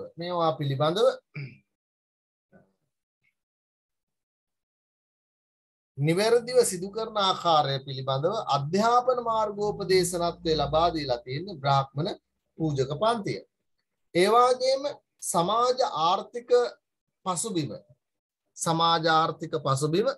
සහ ඔවුන්ට අවශ්‍ය ආකාරයට වෙනස් කරමින් ආර්ථික ආධිපත්‍ය තමන් විසේ රඳවා ගැනීමට බමුණන්ගේ අපේක්ෂාව විය. දැන් බමුණන් කල්පනා කළා සමාජ ආර්ථික පසුබිම ඔවුන්ට සුදුසු වන ආකාරයෙන් වෙනස් කරලා ආර්ථික ආධිපත්‍ය තමන් විශේෂ රඳවා තබා ගැනීම තමයි බ්‍රාහ්මණ අපේක්ෂාව බවට පත් වෙලා තියෙන්නේ. ඒක තමයි අපිට සඳහන් කරන්න තියෙන්නේ මේ වෛශ්‍ය වර්ණයට විශේෂත්වයක් එක්ක. දැන් ශුද්‍ර වර්ණයට අයිති ස්වධර්ම ගැන කතා කළොත් පූර්වෝක්ත කුල ත්‍රිත්වයටම බැල මෙහෙවර කරමින් සේවය කිරීම ඔවුන්ගේ එකම කාර්යය. දැන් ශුද්‍රයන් පිළිබඳව අපි කතා කරනකොට ශුද්‍රයන්ට ස්වධර්ම කොහොමද අයිති වෙන්නේ? එතනදී අපි කියන්නේ කලින් සඳහන් කළ ඒ බ්‍රාහ්මණ, වෛශ්‍ය, ශාස්ත්‍රීය මෙන්න මේ කියන කුල ත්‍රිත්වයට බැල මෙහෙවරකම් කරමින් නැත්නම් සේවය කරමින් කටයුතු කිරීම තමයි ඔවුන්ගේ එකම කාර්ය බවට පත් වෙලා තියෙන්නේ. ඒ නිසා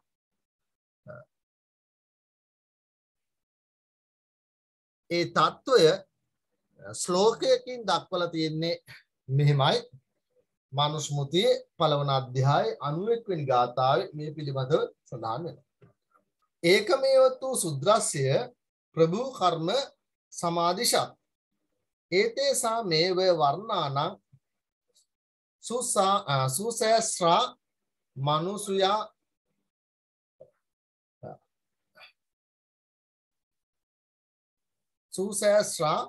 මනුසුයසා ආදී විදිහට ඒ ශ්ලෝකය සඳහන් කරලා තියෙනවා. ඒකමේවතු සුද්‍රස්ය ප්‍රභු කර්ම සමාදිශත් ඒතේසා මේව වර්ණානං සුසහස්‍රා මනුසුයසා කියලා සඳහන් කරනවා. එතකොට ඒකේ අදහස තමයි අර අපි කලින් කිව්වේ පුතේ පූර්වෝක්ත කුල ත්‍රිත්වයට බැල මෙහෙවරකම් කරමින් සේවය කිරීම තමයි එකම කාර්ය බවට පත් වෙලා තියෙන්නේ.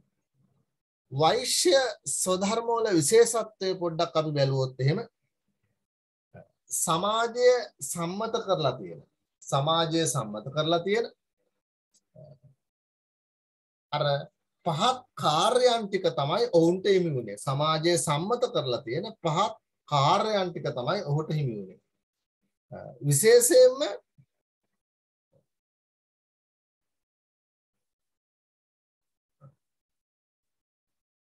මෙතන පුතේ වෛශ්‍ය ස්වධර්ම කියලා තියෙන්නේ ඒක ශුද්‍ර ස්වධර්ම කියලා පොඩ්ඩක් සකස් වෙන්න ඕනේ ආගේ ටූට් එකේ. ඒක පොඩි සඳහනක් දාගන්න ශුද්‍ර ස්වධර්මයන්ගේ විශේෂත්වය කියලා. එතකොට ඒ විශේෂත්ව කිහිපයක් තියෙනවා. ඒ තමයි සමාජයේ පහත්යේ සම්මත කාර්යයන් විතරක් ශුද්‍රයන්ට හිමි වෙනවා. සමාජයේ පහත් කාර්යයන් විතරක් හිමි වුණේ ශුද්‍ර වංශිකයන්ට.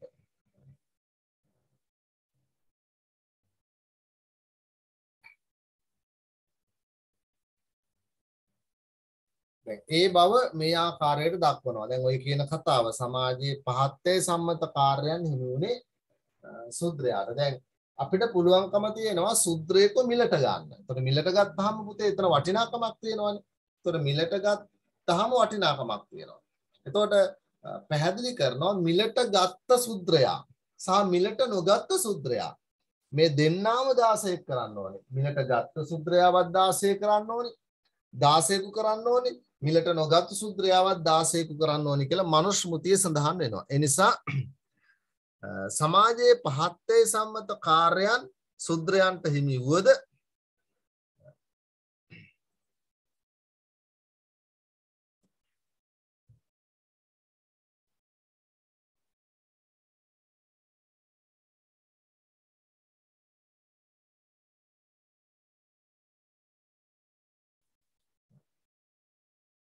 ඒ වගේම බ්‍රහ්මයා විසින් ශුද්‍රයා දාස භාවයේ සඳහා මවන ලදී. එතකොට තව විශේෂත්වයක් සඳහන් කරනවා ඒ තමයි මහා බ්‍රහ්මයා ශුද්‍රයාව මවලා තියෙන්නේ දාස භාවයේ සඳහාමයි. ඒ වගේම ධර්ම නීති යටතේ ධනෙ ඉපීම ඔවුන්ට සම්පූර්ණයෙන්ම තහනම් වූ අතර ඔවුන් විසින් ඉටු කරන කාර්යයන්ට බත්වැටුක් පමණක් සීමා විය. එතකොට ධර්ම නීතිය තුළදී පැහැදිලිව සඳහන් කරනවා ධනෙ ඉපීම ඔවුන්ට සම්පූර්ණයෙන්ම තහනම් වෙලා තියෙනවා. ඔවුන් කරපු කාර්යයට බත් වැටුප විතරක් කෑම ඩිංග විතරක් ඒ අයට ලැබිලා තියෙනවා. ඒ විතරක් නෙවෙයි ශුද්‍රයෙකු පුතේ කිසියම් වූ ධනයක් රැස් කළොත් රජු වහම මොකද කරන්න ඕනේ? ඔහුගේ ධනය රාජසන්තකයට අරගෙන රටින් පිටුවහල් කරන්න ඕනේ. ඒ තරමටම ශුද්‍රයාව පහත් තත්වයකට ඇදලා දාලා තියෙනවා. ඒ විතරක් නෙවෙයි ශුද්‍රයා ගාව යම් ධනයක් හිමි කරගෙන තියෙනවා නම් රජුට විතරක් නෙවෙයි ඒ ධනය බ්‍රාහ්මණයාටත් ගන්න පුළුවන්. රජුට විතරක් නෙවෙයි ඒ ධනය බ්‍රාහ්මණයාටත් ගන්න පුළුවන්. ඒ නිසාම ශුද්‍රයාට පුතේ මෙලොව ඒ වගේම පරලොව මෙලොවත් කිසි අයිතිවාසිකමක් නැහැ. ඒ වගේම පරලොවත් කිසිදු අයිතිවාසිකමක් නැහැ. ඒතර මේක තමයි අපිට සඳහන් කරන්න පුළුවන් මේ ශුද්‍ර වර්ණයේ ස්වධර්ම විදියට. ශුද්‍ර වර්ණයේ ස්වධර්ම අපිට ඒ ආකාරයෙන් සටහන් කරන්න පුළුවන්.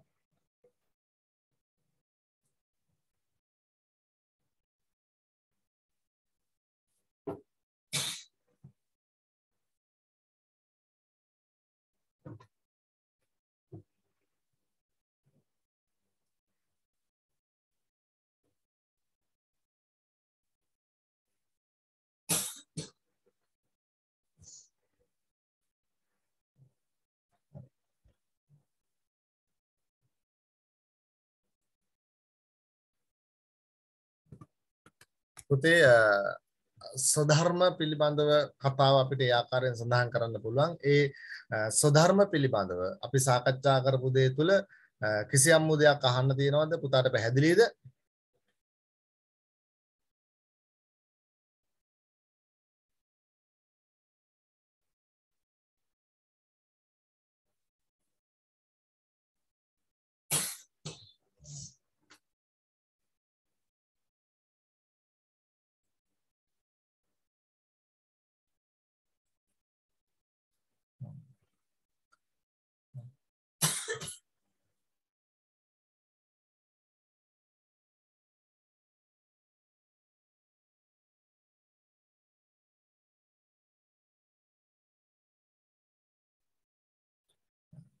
එනම් පුතේ දැන් අපි සූදානම් වෙමු ආපත් ධර්ම පිළිබඳව කතා කරන්න. ආපත් ධර්ම. දැන් ආපත් කියන වචනය දුටුව ගමන්ම අපිට මතක් වෙන්නේ ආපදාව. ඒ වගේම කරදරය. එහෙනම් ආපදාව නැත්නම් කරදරකාරී අවස්ථාව කියන එක තමයි පුතේ මේ ආපත් ධර්ම තුලින් අර්ථකථනය වෙන්නේ.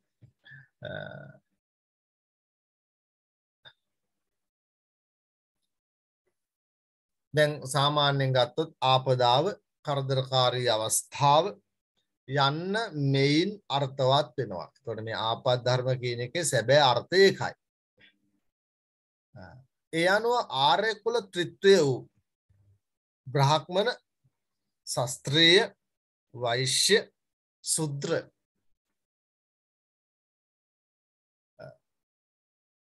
ශුද්‍ර නෑ පුතේ බ්‍රාහ්මණ, ශාස්ත්‍රීය, වෛශ්‍ය කියන කුලයන්ට අයත් වූවන්ට එළඹෙන ආපදා අවස්ථාවන්හිදී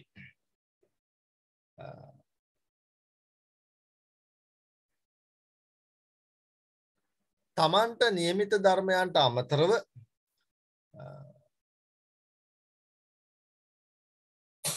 වෙනත් කුලයන්ට අයත් ධර්මයන්හි නිරත වීම. දැන් ආපත් ධර්ම කියලා කියන්නේ ආපදාකාරී අවස්ථාවන් වලදී ආපදාකාරී අවස්ථාවන් වලදී කියන අදහස තමයි ආපත් කියන වචනේ තේරුම. එතකොට මෙන්න මේ ආපත් ධර්ම ආර්ය කුල ත්‍රිත්වයේ බ්‍රාහ්මණ, ශාස්ත්‍රීය, වෛශ්‍ය කුල වලට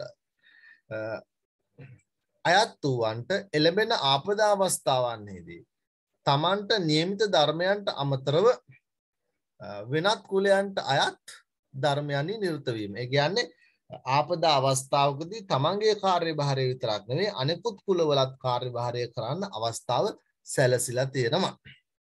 එතන මේ ආපත් ධර්ම ක්‍රියාත්මක කරන්න පුළුවන් අවස්ථා මොනවද? ආපත් ධර්ම ක්‍රියාත්මක වෙන අවස්ථා. එතෙන්දී ආපත් ධර්ම නැත්නම් ආපදා අවස්ථාවන් මෙන්න මේ අපිට ඉලක්කමෙන් කියන්න පුළුවන් කමක් නැහැ.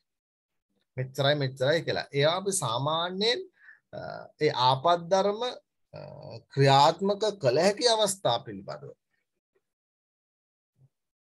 සඳහන් වෙනවා.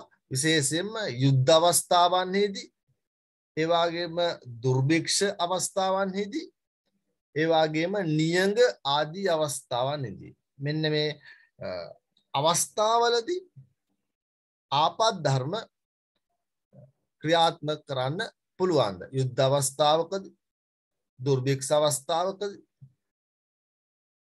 නියඟය දැඩිව තියෙන අවස්ථාවකදී මේවා සියල්ලම ආපදා අවස්ථා නිසා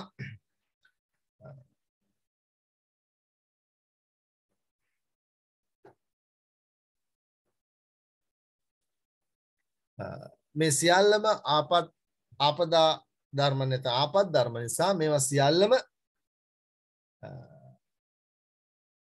ක්‍රියාත්මක කිරීමට යාමෙන් මේ සියල්ලම ක්‍රියාත්මක කිරීමට යාමෙන් ඒ කියන්නේ මෙවැනි අවස්ථාවල තමයි ආපත් ධර්ම නිසි ආකාරවට ක්‍රියාත්මක වෙන්නේ. මේ ආපත් ධර්මයන්ගේ විශේෂත්වය පොඩ්ඩක් අපි ගත්තොත් මොනවද මේ ආපත් ධර්මයේ තුල කියවෙන්නේ? ආපත් ධර්ම විශේෂතා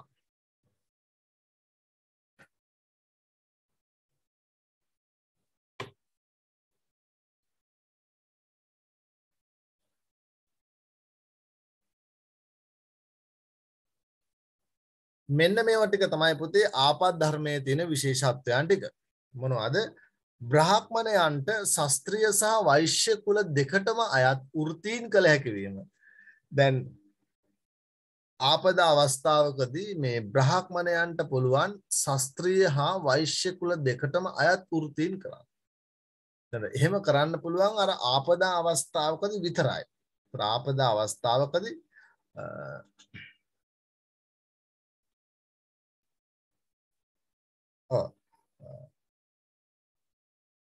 බලන්න බ්‍රාහ්මණයන්ට ශාස්ත්‍රීය සහ වෛශ්‍ය කුල දෙකටම අයත් වෘත්තීන් කළ හැකි වීම. එතකොට මේ තමාගේ වෘත්තියට අමතරව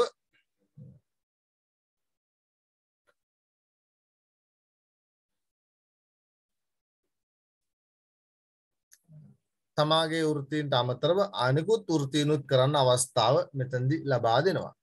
වෛශ්‍යයන්ට අයත් වූ කෘෂි කර්මාන්තය, ඒ වගේම පසුපාලනය, ඒ වගේම වෙළඳාම. මෙන්න මේ සියල්ලටම අදාළ වෘත්තීන්හි නියැලෙනකොට බමුණන්ගේ දැඩි අවධානයක් යොමු වෙනවා. එතකොට වාණිජ්‍යමය වශයෙන් ප්‍රතිලාභ අත් කර ගැනීම මෙහි මූලික පරමාර්ථයයි. එතකොට සඳහන් කරනවා දැන් වෛශ්‍යයන්ට අයත් වෙලා තියෙන කෘෂිකර්මාන්තයේ පසුපාලනයේ වෙළඳාම ආදී වෘත්තීන් කරන්නනේ. එතකොට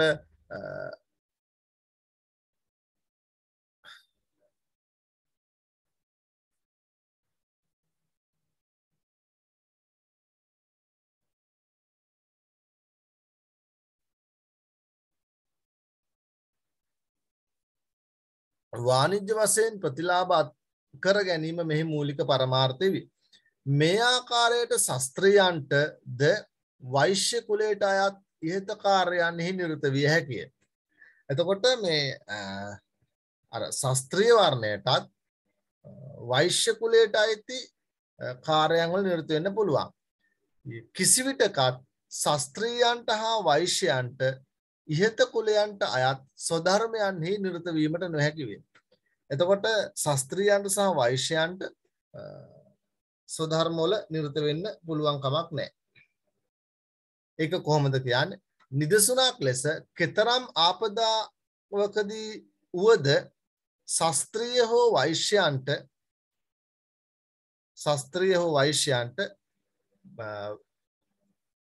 බ්‍රාහ්මණයන්ට අයත්ව ධර්මයන්හි නිරත විය නොහැකිය. මේ ක්‍රමය ඉහළ කුලයන්ට මහා බ්‍රහ්මයා විසින් ලබා දී තිබූ වරප්‍රසාදයක් ලෙස සැලකිය සඳහන් කළ හැකිය. මොකද්ද පුතේ කියන්නේ?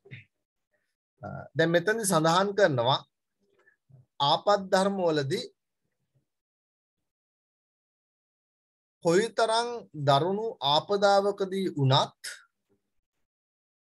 ශාස්ත්‍රීය හෝ වෛශ්‍යයන්ට බ්‍රාහ්මණයන්ගේ ඒ අදාළ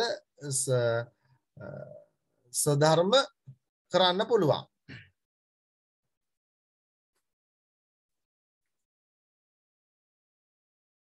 තර මෙන්න මේ ක්‍රමය අපි සාමාන්‍යයෙන් සඳහන් කරනවා මහා බ්‍රහ්මයා විසින් ලබා දී තිබූ වරප්‍රසාදයක් විදිහටයි අපි එක සඳහන් කරන්න පුළුවන් වෙන්නේ. ආපත් ධර්ම ඉගැන්වීම යටතේ ආර්ය කුලයන්ට යම් සහනදායී බවක් ලැබී තිබුණද වෛශ්‍යයන්ට හෝ ශූද්‍රයන්ට මේ අර්ථයේ කිසිදු වරප්‍රසාදයක් නොලැබුණේ.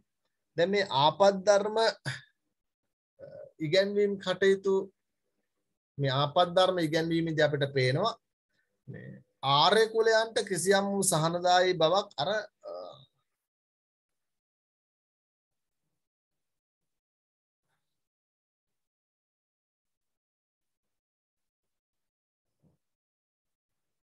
ආපත් ධර්ම ඉගැන්වීම යටතේ ආර්යයන්ට පුතේ කිසියම් වූ සහනදායී බවක් ලැබුණත් වෛශ්‍යයන්ට එහෙම නැත්නම් ශූද්‍රයන්ට කිසිදු වරප්‍රසාදයක් ලැබුණේ නැහැ. විශේෂයෙන්ම බමුණු ආපත් ධර්ම ඉගැන්වීම සිදු කරනු ලැබුවේද සිය සමාජාධිපත්‍ය තහවුරු කර ගැනීමේ අරමුණින්. දැන් බමුණන් ආපත් ධර්ම කියන ඉගැන්වීම නිර්මාණය කරලා තියෙන්නේ අර සමාජ ආධිපත්‍ය තහවුරු කර ගැනීමේ අරමුණෙන්. ස්වධර්ම නීතිය යටතේ වාණිජ්‍ය අංශ රැකියා සියල්ලකටම උරුමකම් කිව්වේ වෛශ්‍යයන්. ඒ නිසා මේ වෛශ්‍යයන් ධන බලයෙන් ආඩ්‍ය වෙයි කියලා රජවරු සිටුතන්තුරු පිරිනම්මින් ඔවුන් අගය කළහ.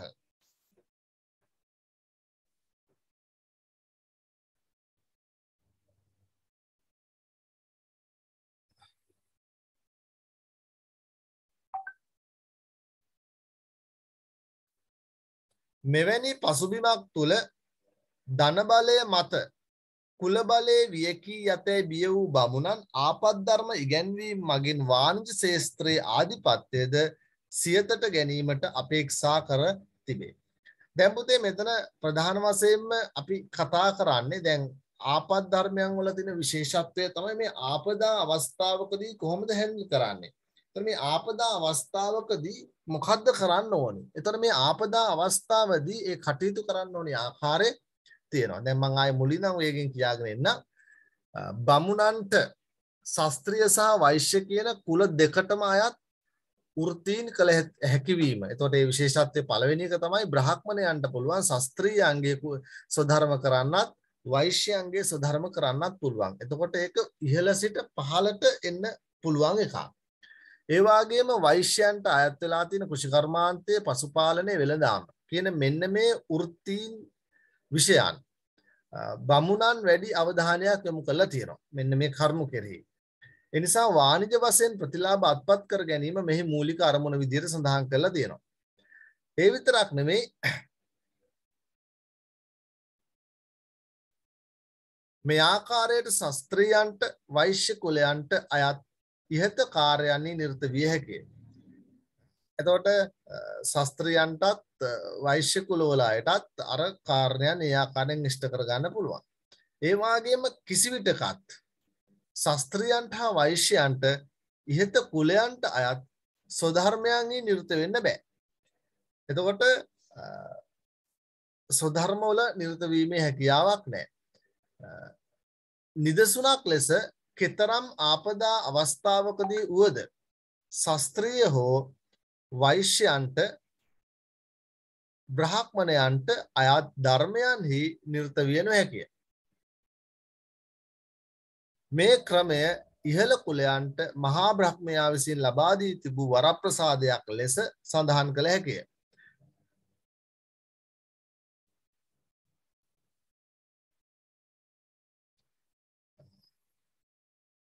ඒ වගේම ආපත් ධර්ම ඉගැන්වීම යටතේ කුලයන්ට යම් යම් සහනදායී තත්ත්වයක් ලැබිලා තියෙනවා. ඒ වගේම වෛශ්‍යයන්ට හා ශූද්‍රයන්ට මේ සම්බන්ධයෙන් කිසිදු වරප්‍රසාදයක් ලැබෙන්නේ කිසිදු වරප්‍රසාදයක් නොලැබිනි. විශේෂයෙන් බමුණන් ආපත් ධර්ම ඉගැන්වීම සිදු කරනු ලැබුවේ සිය සමාජ ආධිපත්‍ය තහවුරු කරගන්න. එතකොට ස්වධර්ම නීතිය අර්ථයේ පුතේ වාණිජාංශයේ සියල්ලමට උරුමකම් කිව්ව වෛශ්‍යයන්. ඒ නිසා වෛශ්‍යයන් කොයි මොහොතක හරි ධන බලයෙන් ආඩ්‍ය වෙලා අනිත් වර්ණයන් අතික්‍රමණය කරනවා. ඒ නිසා ධන බලයෙන් ආඩ්‍ය වෙච්ච අයට රජවරු සිටු තනතුරු පවා පිරිනමලා තියෙනවා. ඒගොල්ලන්ගේ සේවාව අගය කළා. ඉතින් මෙන්න මෙවැනි පසුබිමක් තුල තමයි මේ ධන බලය මත කුල බලයේ වියකියට හිටපු සමහර බ්‍රාහ්මණයෝ මොකද කළේ? අර ආපත් ධර්ම ඉගැන්වීම තුලින් තියෙන ඒ වාණ්‍ය ශාස්ත්‍රයේ ආධිපත්‍ය සියතට ගැනීමේ අපේක්ෂාවක් ඒ තුල තිබුණා. ඒතර සමස්තයක් විදිහට ගත්තහම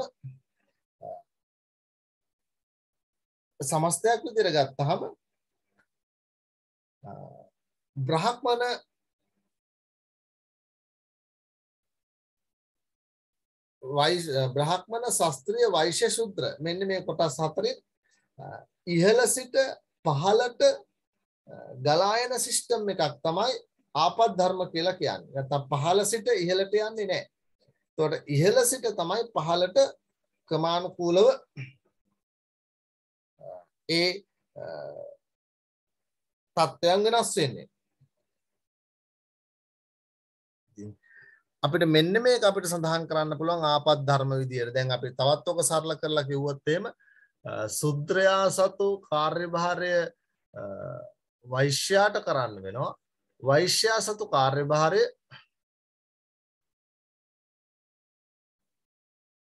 කියන්නේ ශුද්‍රයා සතු කාර්යභාරය වෛශ්‍යයාට කරන්න වෙනවා. වෛශ්‍යයා සතු කාර්යභාරය ශාස්ත්‍රීය වර්ණයට කරන්න වෙනවා. ශාස්ත්‍රීය වර්ණයේ සතු කාර්යභාරය ශාස්ත්‍රීයන් සතු කාර්යභාරය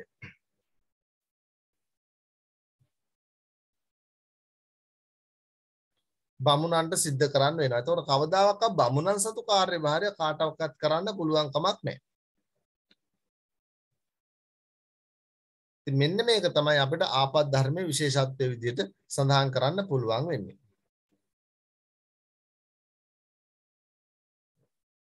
පුතේ ඒ කොටස පැහැදිලි වුණාද?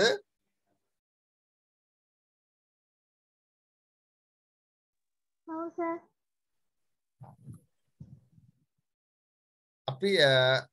අපිට ඊළඟට කතා කරගන්න තියෙන්නේ මේ ආශ්‍රම ධර්ම. මේ ආශ්‍රම ධර්ම පිළිබඳව කතා කරනකොට ආශ්‍රම ධර්ම කියලා කියන්නේ පසුකාලීනව උගන්වන්නට යෙදුණු ඉගැන්වීමක්. අර මුල් සෙට් එකේම ඔය ආශ්‍රම ධර්ම කියන එක මහා ලොකුවට තදින් දකින්නට පුළුවන් කමක් ලැබුණේ නැහැ. හැබැයි පසු කාලයේ වන විට ආශ්‍රම ධර්ම කියලා වෙනමම සමස්ත සමාජය කොටස් වලට බෙදලා ඒ ගත වෙන වයස් සීමාව අනුව තමයි මේ ආශ්‍රම ධර්ම වලදී කටයුතු කරන්න පුළුවන්කම ලැබෙන්නේ. අපි බලමු මොනවද මේ ආශ්‍රම ධර්ම කියන්නේ කියලා. ආගමික පරිසරයක් තුළ මිනිස්සු රඳවා තබා ගැනීම සඳහා බ්‍රාහ්මණ ආධිපත්‍යය තවදුරටත් ಭಾರತೀಯ සමාජය තුළ ස්ථාපිත කිරීමට ඉදිරිපත් කරන ලද නිර්මාණවාදී ඉගැන්වීමක් ලෙස ආශ්‍රම ධර්ම හඳුන්වන්න පුළුවන්. ආගමික පරිසරයක් තුළ තවදුරටත් මිනිස්සුන්ව රඳවා තබා ගන්න එකට තමයි අපි ආශ්‍රම ධර්ම කියලා කියන්නේ. මේ ආශ්‍රම කියන වචනේ අර්ථය මොකක්ද? ආශ්‍රම කියන වචනේ අර්ථය මොකක්ද?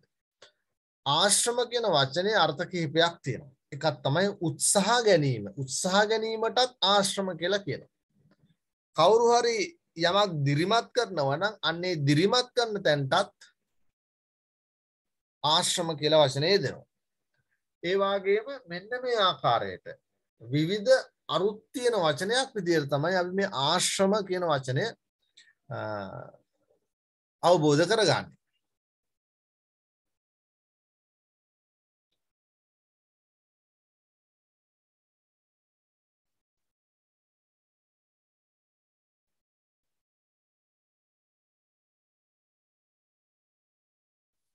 දැන් ඊට අමතරව ගත්තාම තාපස ක්‍රම පුරුදු කරන තැන. ආශ්‍රම කියලා කියන්නේ තාපස ක්‍රම පුරුදු කරන තැන. ඒ වගේම තපස් රැකීම. තපස් රැකීම කියලා කියන්නේ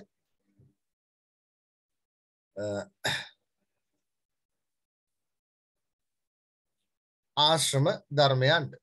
මේ ආශ්‍රම ධර්මයන්ගේ විශේෂත්ව කීපයක් තියෙනවා. ආශ්‍රම ධර්මයන්ගේ විශේෂත්ව කීපයක් තියෙනවා.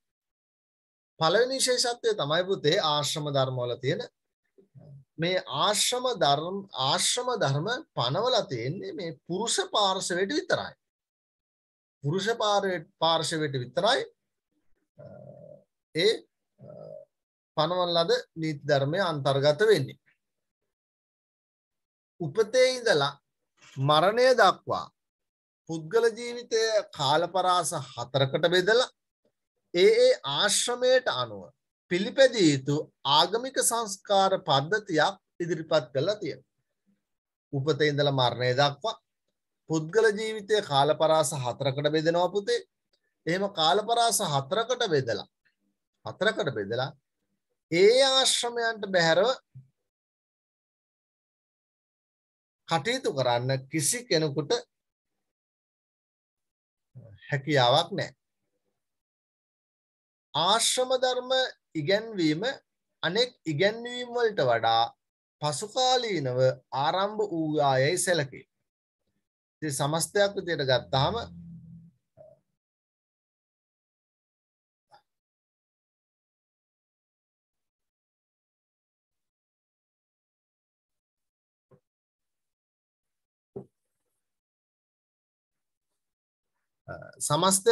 ගත්තාම මේ ආශ්‍රම ධර්ම අනෙක් ඉගැන්වීම් වලට වඩා පසුකාලීනව ආරම්භ වුණා කියලා හිතන්න පුළුවන්. ඒ වගේම වර්ණ ධර්ම, ස්වධර්ම, ආපත් ධර්ම කියන මේ බ්‍රාහ්මණ ඉගැන්වීම් හමුවේ සමාජයේ බහුතරයක් ජනතාව අසහනයට ඒ වගේම විශේෂයෙන්ම අසහනයට හා පීඩනයට ලක් වෙලා තියෙනවා.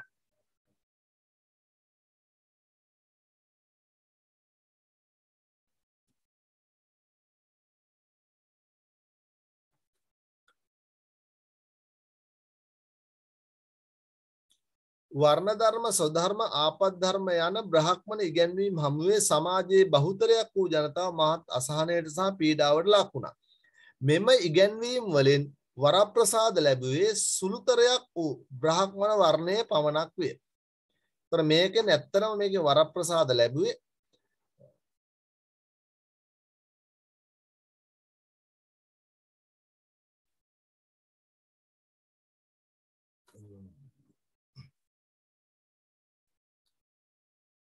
මෙම ඉගැන්වීම් වලින් වරප්‍රසාද ලැබුවේ සුළුතරයක් වූ බ්‍රහ්මණ වර්ණය පමණි. ඇත්තට මේ ආශ්‍රම ධර්ම වලදී පවා අපිට පේනවා සම්පූර්ණ නිදහස ලැබලා තියෙන්නේ.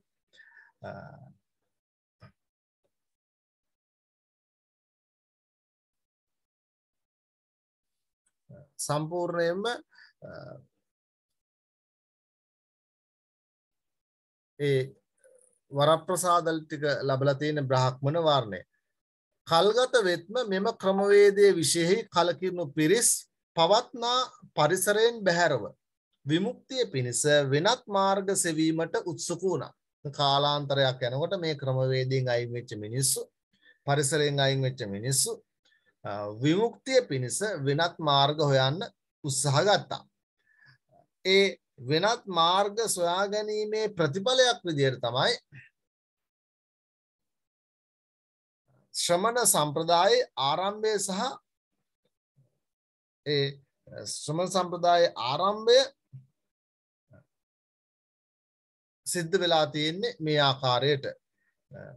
බ්‍රහ්මණ ඉගැන්වීම් හමුවේ පීඩණයට පත් වූ බොහෝ පිරිස් ශ්‍රමණ සම්ප්‍රදාය වෙත ඇදී යාම බමුණන්ට සිය අධිකාරිය රඳවා ගැනීමට බාධාවක් වේ.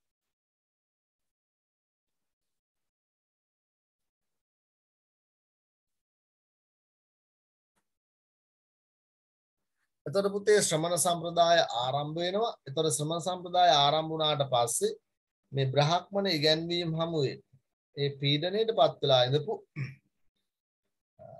බොහෝ දෙනෙක් අර ශ්‍රමණ සම්ප්‍රදාය වෙත ඇදී එන්න ගත්තා.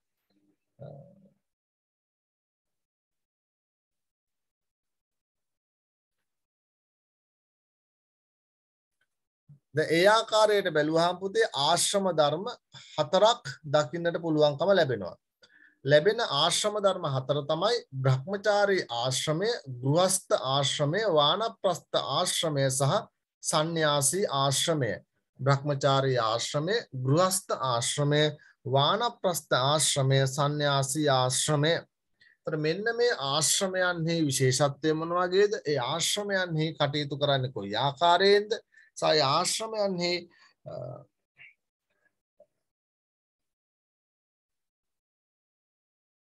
කටයුතු කරන ආකාරය පිළිබඳව තමයි මේ ආශ්‍රම ධර්ම හතරක් ප්‍රධාන වශයෙන් දක්වලා තියෙන්නේ.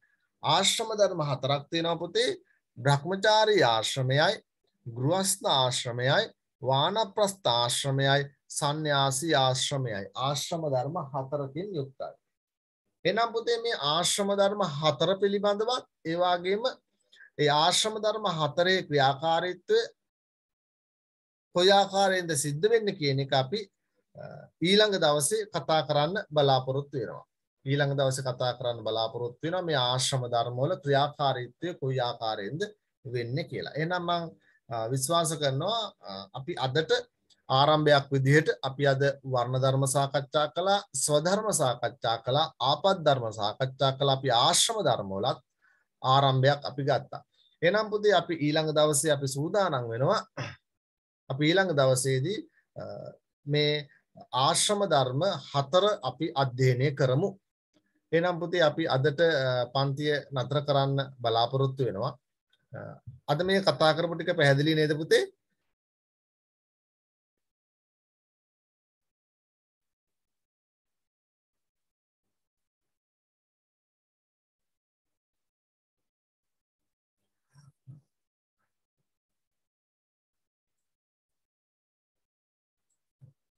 එහෙනම් පුතේ අපි ඉදිරියටත් මේ ආකාරයට ඉදිරි පාඩම් ටික අපි කරගෙන යමු. එහෙනම් අපි ආශ්‍රම ධර්ම වලින් අපි අද නතර කරන්නේ. අපි ඊළඟ දවසේ ආරම්භ කරන්නේ ආශ්‍රම ධර්ම වලින්. එහෙනම් ශාස්ත්‍ර උසස් පෙළ තක්ෂලාවට සම්බන්ධ වෙච්ච අපේ සියලුම දරුවන්ට අපි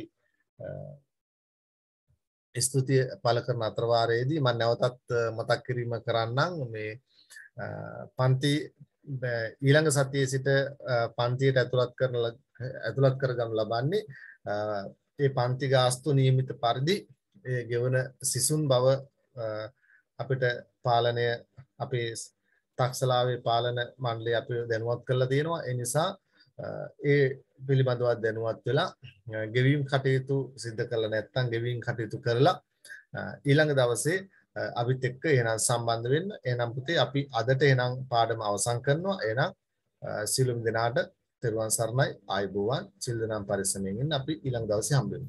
ආයුබෝවන්.